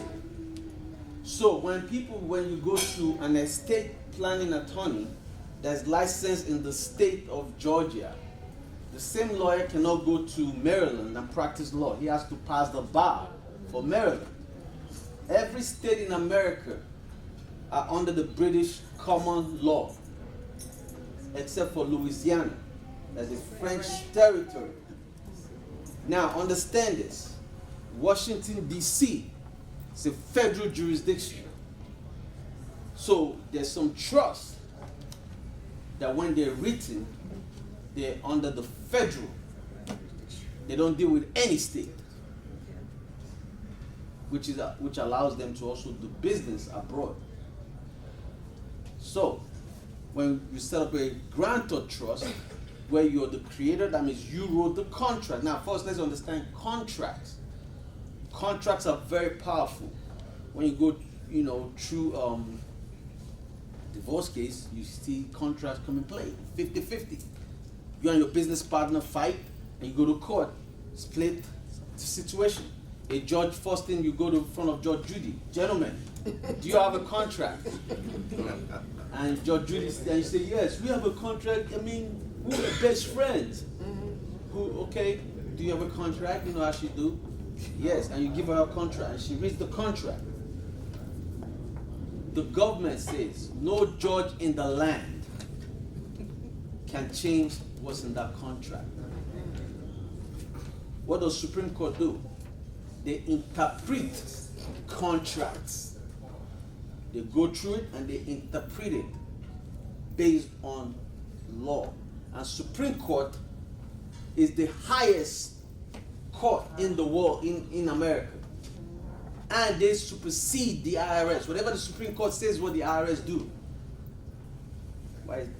So, a grantor trust. You wrote the contract. You're the trustee, which means you control the contract. And then your children are the beneficiary. If I sue that trust, which means you could put stuff in, take stuff out. If I sue the trust and we go to court, and the judge says, let me see the trust document, and she reads it, and she sees, the first thing she goes to is to see who created it and who is the trustee. And then you're holding two positions in a three-party contract. That's called an alter ego. And they'll pierce it. And I can come in and get everything in that trust. So what do? Own nothing, control everything. Yes. It's a non-grantor trust where somebody else is the creator and they bring you in as a trustee to manage the contract. And then, in my case, the beneficiary is not my children. Another entity is the beneficiary. Because that entity, they're going to live on forever. My kids, right now, my beautiful, she's the successor trustee. Good. You notice I didn't say trustee. It's a successor trustee. She comes in when I go. When I go, then she come in. But while I'm alive, I control the trust. She has her own trust. I'm the successor trustee for her trust. Because when we got together, she has her own thing going. So, she's structured up, because she has her daughter. So she has her own stuff already. So she's trusted up, just like me. So I'm her successor trustee. But when I'm gone, then she steps in and do it. And then when she go, then the kids step in. Because the trustee controls it. Make sense? Yeah. So as an irrevocable, because it's a grantor trust, for the grantor trust, an irrevocable is still, once you put stuff in there, then it's locked up. You can't take anything out of it. But a non-grantor trust, only the trustee can make changes. The trustee can put stuff in, take stuff out. Put property in, take stuff out. See that? You see the difference? And it's a federal, so no state has power on it. Yes. Yes. I'm learning from you. Okay. I Good. do stuff like I that. love it. Not like in your level. So, irrevocable trust, once it's done, you really cannot change anything. Yes. Okay. We talked of piercing the trust, which is like unveiling the corporation. Since you cannot change anything, can you unveil the trust as well? Like No, piercing so for a grantor trust, it? Okay. when it's irrevocable, it can only be changed when you die. Then you cannot be it can be unveiled. Okay. But a non-grantor trust, irrevocable trust, only the trustee can make changes. It stays irrevocable forever. Only the trustee can make changes, can put stuff in, take stuff out, can put stuff, because you're only holding one position. And the way our attorney set it up, they make sure it's totally separate from you. You're the fiduciary. So if I go to court to represent the trust, I can legitimately say, I don't know who the creator is. Because I could make him the creator. Once he signs off, it's irrevocable to him. But he elects me to manage the trust asset. And then they go a step further. There's a lot of other things they do, the lawyers do, and then the contract, the way it's written. Contracts are powerful. Always remember. That's why they always tell you to read the contract before you sign it. Right? Does that help? Any other question? Yes, ma'am. I have a question, but not in relation to this continent, in relation to our young people back home. Now, traditionally, African parents, we don't teach our children finances. So a lot of us, I'm Cameroonian, and I was born in California, but when I was 6, my parents decided that it was time to know our ancestral heritage, and I did not come here to a college. So a lot of people who came like me in the early 90s had no idea about the financial structure in this country. And so you go to college and credit cards will start coming here, left, right, and center.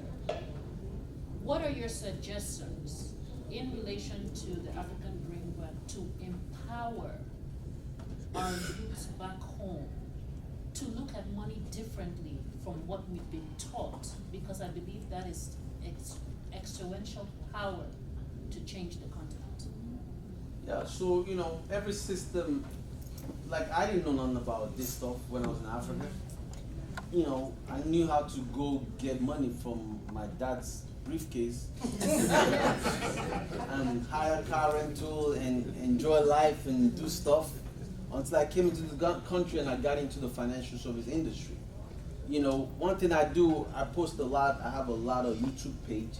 And I wrote my book because one, I wanted to make sure, because after watching another documentary on YouTube called The 1%, when I saw that documentary and I saw the person that was recording and I was pissed that she was pissed off, one of the family member of the Johnson & Johnson, she was upset that they have all this wealth. Why we have all this money and some people are suffering and la la la la la. And I'm like, man, the great-great-grandfather that worked hard to build the wealth.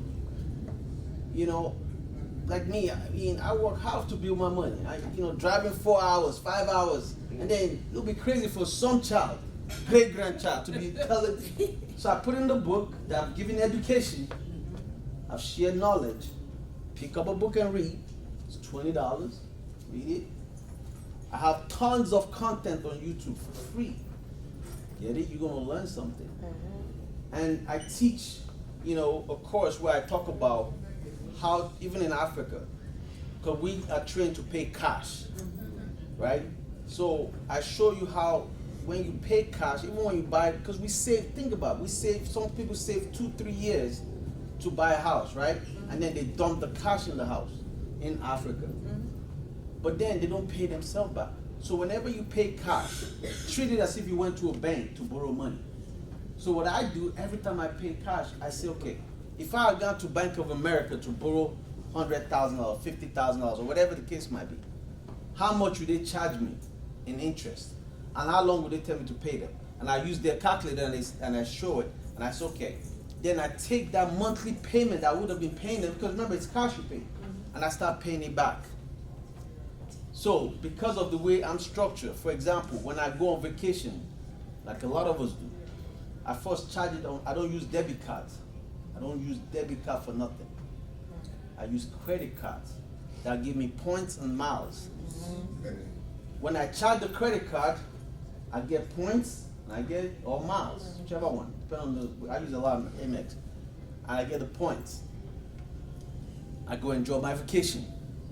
I come back, I call the insurance company because that's who's holding my money, and I say, give me money so I can pay off this credit card company. They send the money immediately to my bank account. No credit check, no questions asked, and they put the money in my account.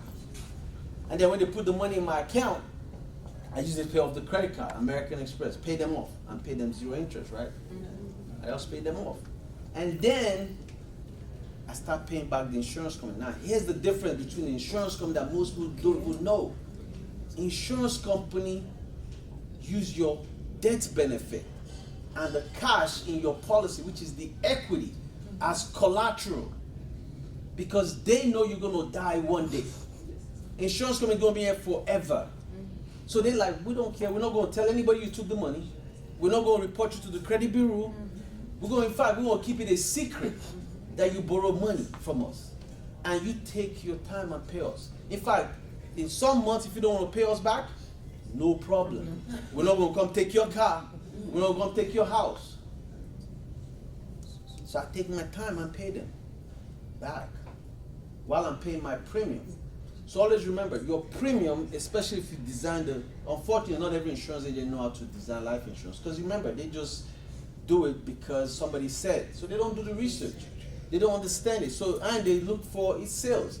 They want to sell it for the highest commission, which is okay. I don't knock nobody's game, but I design it so that, and I teach, I have over 1,000 financial advisors. I teach them how to design the policies properly.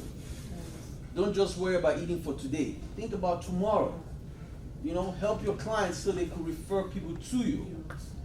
So when you understand cash value life insurance, first, it's the death benefit is your mortgage. If you buy a policy for $500,000, that's your mortgage. Your premium, make sure they design it where the premium. So if the premium is $1,000, using that number, only $400 is going towards the insurance company. The other $600 should be interest, going to earn interest on your money. Just like a mortgage, the bank takes interest, and the rest goes to the principal, right? But it takes a while to build the equity in your house. Same thing with life insurance, but the way we design it, when you put $1,000 in this month, tomorrow, next month you will go in and take $600 out. You have immediate equity in it. And the longer you pay your premium, the more the equity grows. I started my policy when I was 28 years old. When I got married, I used it to pay pay for the wedding. I started a medical clinic for my ex-wife. Then I've used it to buy tons of real estate properties that I invest in, and the way I buy real estate is different from the way most people buy real estate. I wait for opportunities to come. One I did in Detroit, 4 properties. I never seen them before, but the people called me, and I brought in one of my boys that's real good at doing research. He works for, Berkshire Hathaway, Geico. He's like the top finance guy. He's the IT person. And I called him. I said, listen, let's get on this deal together. Because people needed money. They needed $125,000. The houses were paid off because Detroit $250 what value. So I brought them in. I said, let's split it 50-50. I don't like going in a deal by myself. Don't take too much risk. I mean, sometimes people, we focus on, I want to get it all myself. Then bring somebody that has bringing value. And he brought value. And I brought him in. I said, let's split it. He said, sure, because he had money too. And we split the risk 50-50. At least now if I lose 50%. But we eat together. So he did, but I knew he was bringing value. So immediately he researched the whole thing. We got it, put it under the trust. Now we're getting rental income every month. Every month. And we don't even, and the people that we loan the money to, they're the one managing the property. We don't have to go there because they still want their property. Now if they don't pay us, we sell it and we get the money, the full value. Because we are on the deed. And here's another thing. When a trust transfers, when you transfer property, remember if you transfer property to you, you gotta pay the transfer tax. And I do it to a trust, there's none of that. One more question. No time for one more question. Time for one more question. Any other question? Yeah, how much of what you talked about today is in that book? Because I'm gonna buy the last copy. No, there's no more copy, it's gone. So You can tell them how to get this book. Oh, this is mine, you ain't getting this. So you could get the book on creating generational wealth. That info. I sell $50.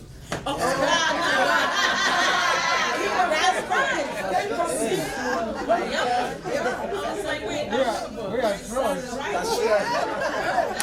So a lot of stuff. So the reason I'm working on the second one. Good. So this was more. I wrote this in 2014, and I shared a lot of information on how you could, because everybody was talking about creating generational, but nobody had a book, a blueprint. So I wrote this book so you could know how to own your business. I talk about trust and wills, the difference. I talk about life insurance. I talk about a lot of good stuff to help you basically understand and take you outside the box so you can get an aha moment first. You got to read this book before you get the second book. So once you get the book, you can go on my Facebook page and join the club. We have a Facebook group for creating generational wealth. You could join that club, and that way, and it's free. It's no cost to it. And I share information on there. We're actually about to, because I just hired two good guys from Nigeria. One dude is 22 years old. The other one is 19, 20. So one he's in Kenya going to school. He got full scholarship to Kenya. Happens to be my sister's son. But so I hired him to edit my videos for me, because he did a video. He does videos. He edited, and then he did a video of me talking. He just mimicked me and just. I'm like, man, you good at editing? All right, do my editing for me. I'll pay you every month. So I hired him. So now I pay him. And then I got this other guy after my documentary came out called The African Millionaires in America, you know, that stuff. And this young boy on LinkedIn just sent me a message, hey, you know, I'm a writer from Nigeria, blah, blah. We talked, and I hired him. And I saw some of the things he's writing. I'm like, man, this boy is a genius. And then we talked, I got him on a Zoom. And one thing, when people hit me up, I respond, and they don't believe. They're like, Yes, man, you how do. do you respond? You know, I respond to everybody. You know, because I have the power to say no and yes, right? I don't ignore people. Because why? Because I remember me coming up, and when I send somebody a message, and they just say thank you. I mean, it doesn't hurt, you know? So I responded to the guy, we talked, and I got on a Zoom with him, and we talked about it. And he was telling me, I said, so what are you doing? He's in Abuja, young boy shop. And he said, you know, he's doing his NYSC. So this is what I do. This boy is so good. Before he graduated from college and knew he was going to do NYSC, he set up his own company. So he could serve under his company. I'm like, you are brilliant. And when he writes, man, he's a writer. So I said, all right, we're going to form a company. So we created a company, and you know, and I got both of them to meet and talk, and because they're both brilliant minds, and they're talking, and they love each other, and now we're in business together. So I set up a company here in America, and they're both, you know, members of the LLC and all that stuff, and so we're working together. We're doing stuff for people. We're even doing, you know, for people that want to get on social media, copyright, write their book, because I have a publishing company. So they're part of that. But any content you see me post, if I like these videos, I send it to them. They write because I don't know how to write nothing. They do the write-up for me, and they edit the videos, and I post it. But they're good. and they're young Africans doing amazing things. So, you know. Ladies and gentlemen, let's show Thank Brother you. Douglas applause. We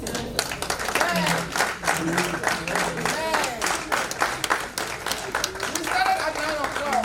Actually, some people started eating at 8:30, and this young man right here and the wife were the first people to get here.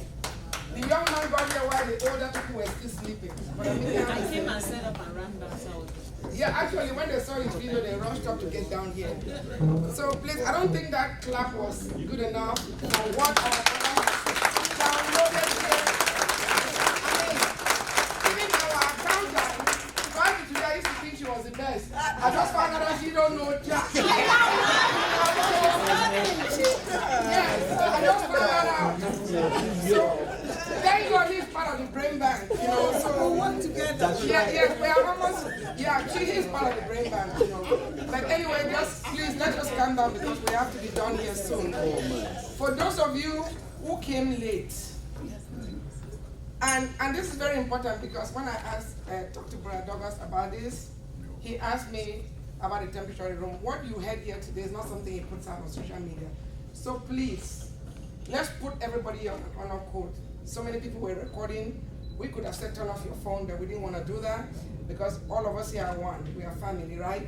Please don't post this stuff on social media. Yeah. Don't post it on social media, please. I know we have people that are just so excited about social media. Please don't post it. It's very important. He shared something that people pay him top dollars to teach them, and we all got it for free. Not everybody sitting here paid to be here, but we do not want to shut the door on anybody. You know, so this is not free, it costs money. Brother Douglas and the wife flew here at their own expense. We're not paying him for anything. We didn't pay any of our speakers. But there's a value. And at the end of this event, after I rest tomorrow, I'm going to do a evaluation of this entire event. And when we value all the people that spoke, their hourly rate, their transport, the hotel, plus everything we pay here, you're gonna see this event is worth millions of dollars.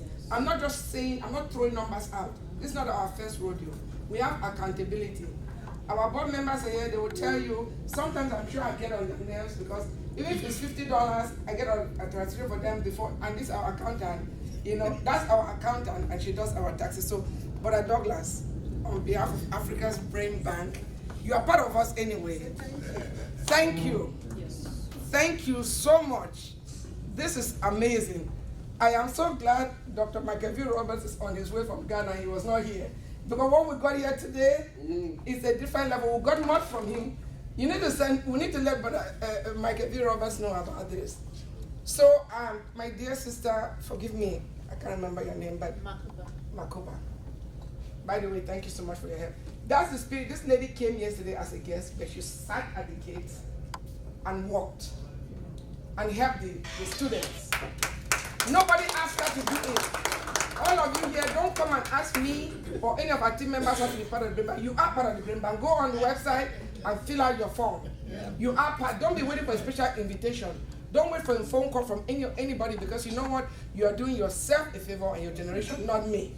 So you are part of the Brain Bank and we expect to see every one of you here in LA next year. Yes. And don't come by yourself. Madam Mickey and his beautiful wife, Anshay Brown, are going to be our hosts in LA next year. And in 2024, RMD will be our host in Lagos. RMD and his wife. We are going to Lagos. So you have 2 years notice. You have to be there. If you are not there, please don't call yourself African or African descendant. Yeah. So before we close, I would like to see if our chairman wants to say something. 2 minutes, Mr. Chairman. Please clap for our chairman. Oh, okay, wait, I'm sorry. We still have some more books. The A&R Man, people are asking. By the way, the books were going like crazy earlier. So this is Brother Mickey's book. It's only $20. Buy it. Our brother there bought 10 copies of Brother Douglas's book, now he's trying to retain it for $50. But I sell it even for $100. That's what we're talking about. How to make money. Yeah. So please get your book, and Brother Mickey will autograph it before. Sorry, Mr. Chairman. Well, after last evening, I want to thank you for making time so early again to come back and be part of this Billionaires Breakfast. I want to thank our brother Douglas for making time to share his knowledge with all of us. Very insightful, very inspirational. Some of us have been stupid all our lives. And some things, some conversations. Sometimes they say things to you in passing. Maybe your wife said to you, she's a woman. Maybe your husband said to you, he's a husband. But in some context, some one word comes to your head and changes your mind frame. So just, contextual, right? So we're hoping that some of these conversations will strengthen our families, the way we structure our lives, our estate, our future, the notion of life and death and world creation. We've transplanted from a context where, as my sister here was mentioning, our parents didn't refuse, they didn't know better. We grew up where post-colonial, you got to go to school. School was the main thing. School was the main thing. Go school, can't get a job. Go school, can't get a government job. You must, even arts and humanity and showbiz was discouraged. Soccer is only called now. Before, if I play soccer in high school, I'm in trouble. She was saying it yesterday. Some things of the Western world were not part of us post-colonials, only 60 years ago. It's now that we are coming to age to understand these things. And if we can get this in context, instead of not blaming someone else for what they didn't do, do our own share in our own times, and use what our brother share with us. We thank you again for very much. This room is full. It inspires us that what we are doing has resonance, it has receptivity, and it's giving value to those who share the message with us. After this, we'll be moving forward, taking all your feedback, and looking forward to next year. For those who travel from out of the country or out of state, we wish you well on your way back. We wish that what you took from here, give us feedback. Give us any feedback, whatever it may be. I'm a teacher, I always give my students feedback. Give us feedback, whatever it is. Inspire us, admonish us, tell us what went wrong, to tell us on this occasion. We want the next occasion to be 1,000 times this. So it's your feedback that will give us that. Don't critique just for critique's sake, but constructively tell us how we can do this better. My sister here, very energetic. We are in our team. We don't call her the lady on 2 cylinders. It's a 2-cylinder car, or 4-cylinder, or 8-cylinder. She's on all cylinders, all the time. She's on all cylinders all the time. She's right. Sometimes she annoys, but we know that annoyance is 1% of what she does for the whole system. So the 99% left over is the one that we admire, appreciate, and work with her for. So we want to thank all of you for coming and for making this. But Douglas, Mickey, I was talking with Mayor Ford about a few things and a few phone calls. We're leaving this place this weekend with lots of things on our agenda moving forward. It's the first event post-COVID, the first face-to-face event. COVID was just last year. So to have had this thing just like this, it's a big achievement for us. Travel is just picking up only now.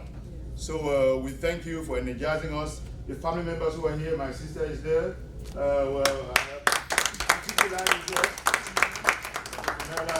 The Fomunons are here in large numbers.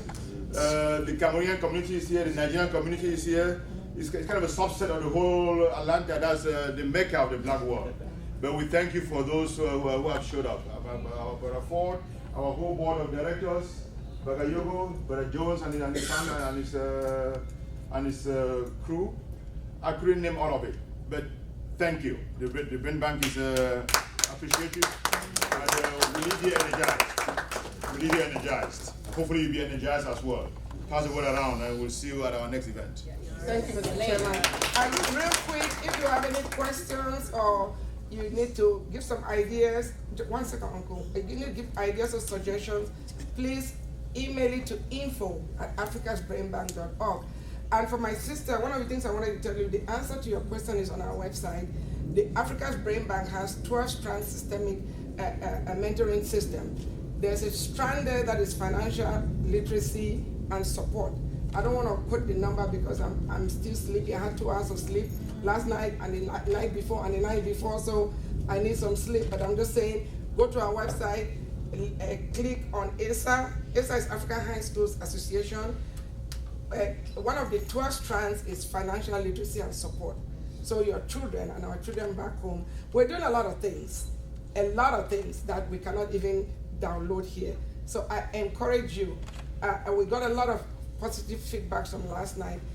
Tell somebody about this. This is not a regular thing.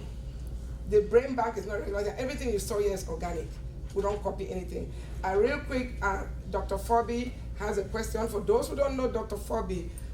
Uncle, please introduce yourself. I don't want to discount you. Please, let's show Dr. Forby some love. I don't have a question. Okay. I just have a comment. Okay. This comes from the depth of my heart. I'm one of the few Africans who've been here for 57 years. Wow. I came here from Cameroon. I was in Detroit. I remember you very well. We made a Councilman Cockroach event. I was at the University of Michigan, but I won't go into that. I just want to thank those of you of this organization, because when we came here in the 60s, we were Africans. We started with an African Union, and as more Africans came, became East Africa, South Africa, West Africa Union, and then after a while, I had a big house in California, most of you have been there. In the 70s, it became just West African, Nigeria and Cameroon. Then after a while, it just became Cameroonian. Then after a while, it was just the people from the Northwest. And then we fragmented to where we are today. So why I stood up to talk, I said there is a time and a place for everything. We are finally going back to where we should have been 60 years ago. We are one. Yes. I am proud and I hope that you're laying the correct foundation. The Cameroonians who know me know I have been involved in foundation, profit organization, solar investment, as sponsored a political party. And somebody said yesterday, if you want to go fast, go alone. Yes. If you want to go far, go in a group. I take that seriously. And I hope and I pray to God that a lady of God and your mentors will do something that has a good foundation. The last point I'm making is I've always realized, after belonging to the Black Panthers in Detroit, becoming radical, coming to the South and fighting for the city on the benches, not because I knew what I was doing, but I was just trying to be an American. You know where they come from, Africa. When I came to the South, I was told, boy, go back. You're tracing us problems. These are the black folks telling me to go back, because I was causing them problem by coming to integrating bench. But I didn't really know what I was doing. I was just trying to hang in with my Jewish friends. But that's not the issue. I'm just hoping that you lay a good foundation, because I've contributed to a lot of African startups that when I went home, I didn't find the feet on the ground. I spent the whole of yesterday going through your website. I am impressed. And I hope that you carry that through. Finally, I know that our only hope as Africans depends on our collaborating with our black brothers in America. Yes, yes. Because we have a different mentality. And Dr. Is it Calvin who spoke yesterday? Calvin Ellison. Yes. I still see that African mentality.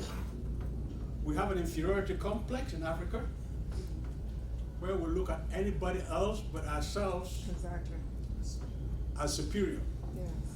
Our black brothers here have gone through trial and tribulation, and they've learned how to fight. Yes.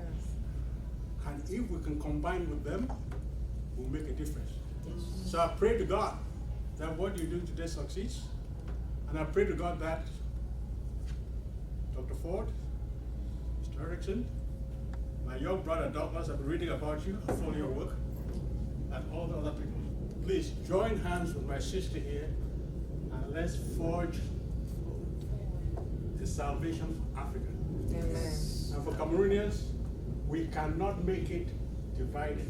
Yes. Those who have ears, Yeah. the only way we're going to do anything, if we cannot unite our house, like I told my wife, let's not try to unite the Cameroon community if we in the Fobi family cannot get along together. Thank you very much for allowing me to say that. Yeah, one that's what I'm saying. Introduce yourself, please. I rarely do that. Yeah. Now, Fobi, I'm a black man that came to America to study medicine. By chance, I found out how to work and make fat people skinny. I went with a doctor in Iowa, and I talked about the Fobi pouch. That is the most popular operation today in America, weight loss surgery. So I made the Fobi pouch, which was just one of them, and that's what I'm known for. Yes. So, like you said, I've traveled all over the place to talk about it, and the other thing I find out is IT volunteers. Those of you in IT, we need you to volunteer. We're not paying you. Sister Paulette, where is she? She just joined our IT team. Please stand up. This is she has 30 years of database. I'm making her try that. She's volunteering. She's not getting paid. And Dr. Yvonne is our academic director. When she came, she was not looking for that, but she is not because she's related to me by blood. We are first cousins. Our mothers are siblings, but because she's more than qualified. You guys saw her yesterday. So I want to just let you know that this brain bank is a very transparent organization. And if you want to know where the money is, ask that student, Brother Douglas's student who was asking questions. That's our accountant. And she's also volunteering. Mr. Ambassador, you have the last word. I just want to thank everyone for coming. And this is, 4 years ago when we started this journey together, the initial call that I made to her, I couldn't have guessed. I was just following the spirit. I said, we need something like that was similar to what Michael Jackson did in We Are the World. I was moving in the spirit. I called it one night and got on the call. But we need something that says we are one. Because we were struggling in 2019, 2020 with the pandemic. We were separated. It was just chaos in America, particularly in the black community. I saw all as an officer and the chief, I saw all kinds of stuff. So I said, we need to do something. And as a result of following that vision, listening to the spirit, here we are today.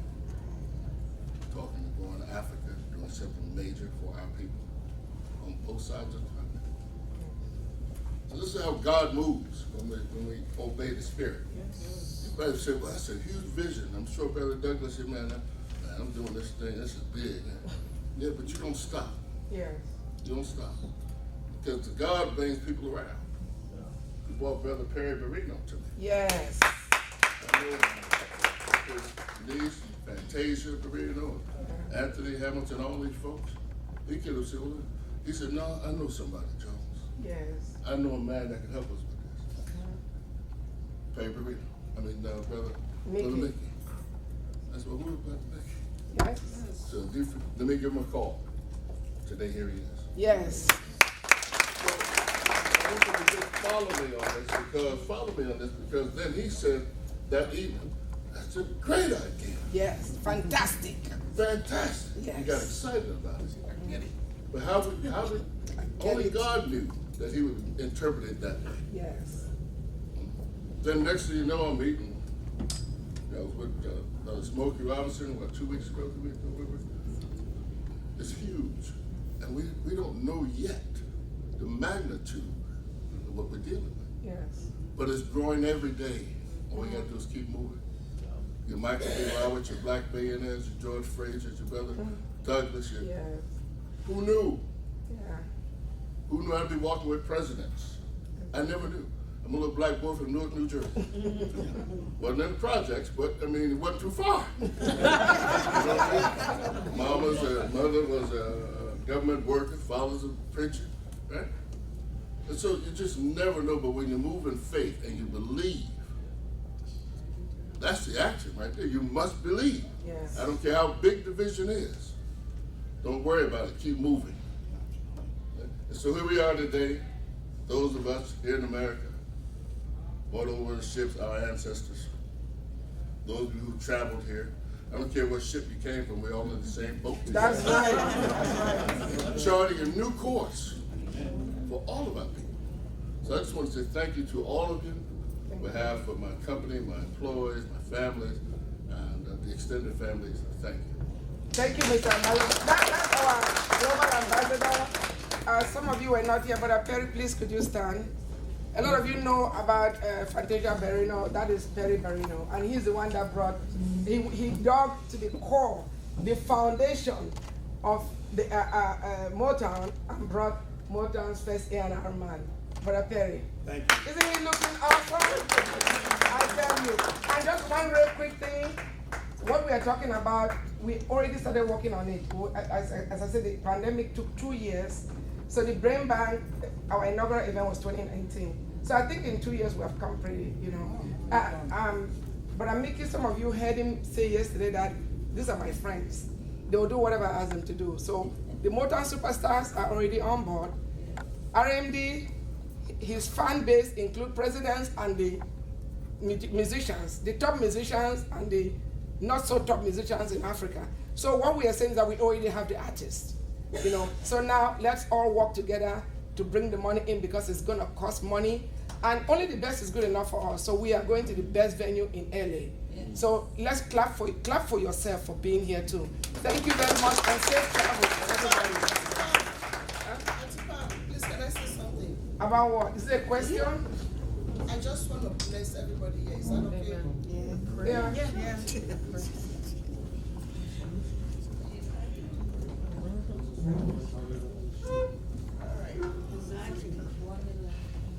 Yeah, I know. And see, I'm so sorry, but I'm just moved. Go ahead. No apologies. So there was a song I wanted to sing, The Goodness of God. But I'm just going to sing this one to ask, you know, a blessing from God to bless all of us. Amen. Everybody that has come here, that He will take us all safely, and that when we go, we'll think about Africa and continue to do what we do. Amen? Amen. All right. Open our eyes, Lord. We want to see Jesus, to reach Him and touch Him. What a wonderful Jesus. Open our eyes, Daddy. We want to see Jesus,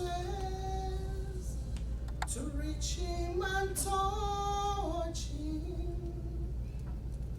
What a wonderful Jesus. Jesus, Jesus. All right, Jesus, what a wonder you are. Oh, Daddy, you are so gentle, so good, and so kind. You will shine, we will shine, we will shine like a bright morning star. Oh Lord, you are so gentle, so pure, and so kind. Open our ears, Lord. We want to hear Jesus, to listen and understand. What a wonderful Jesus. Jesus, Jesus. All right, Jesus, what a wonder you are. Oh, Daddy, you are so gentle, so pure, and so kind. We will have, we will have, we will have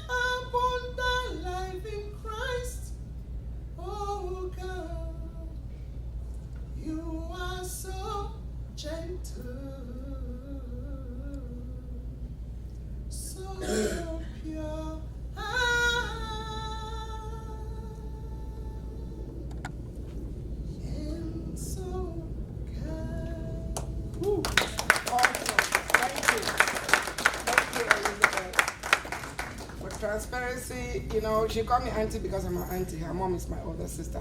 Thank you, Ellie. Thank you, everybody. Be safe. Shall you okay?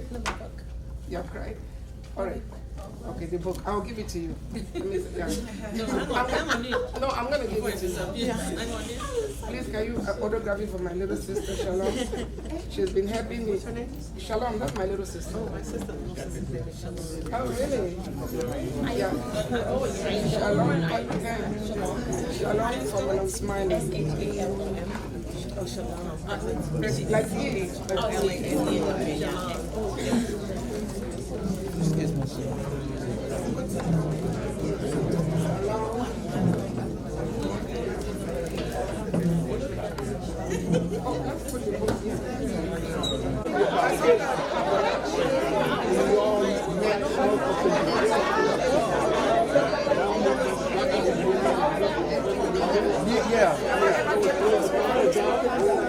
Councilman Buckner came down, went to Detroit and got support from you guys.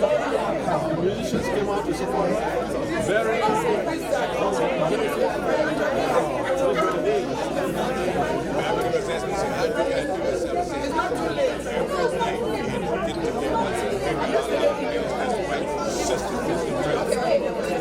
Every time we went out, we thought we had it solved.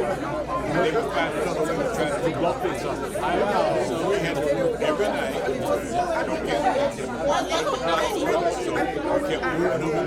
We couldn't even put pictures of the album. Yeah.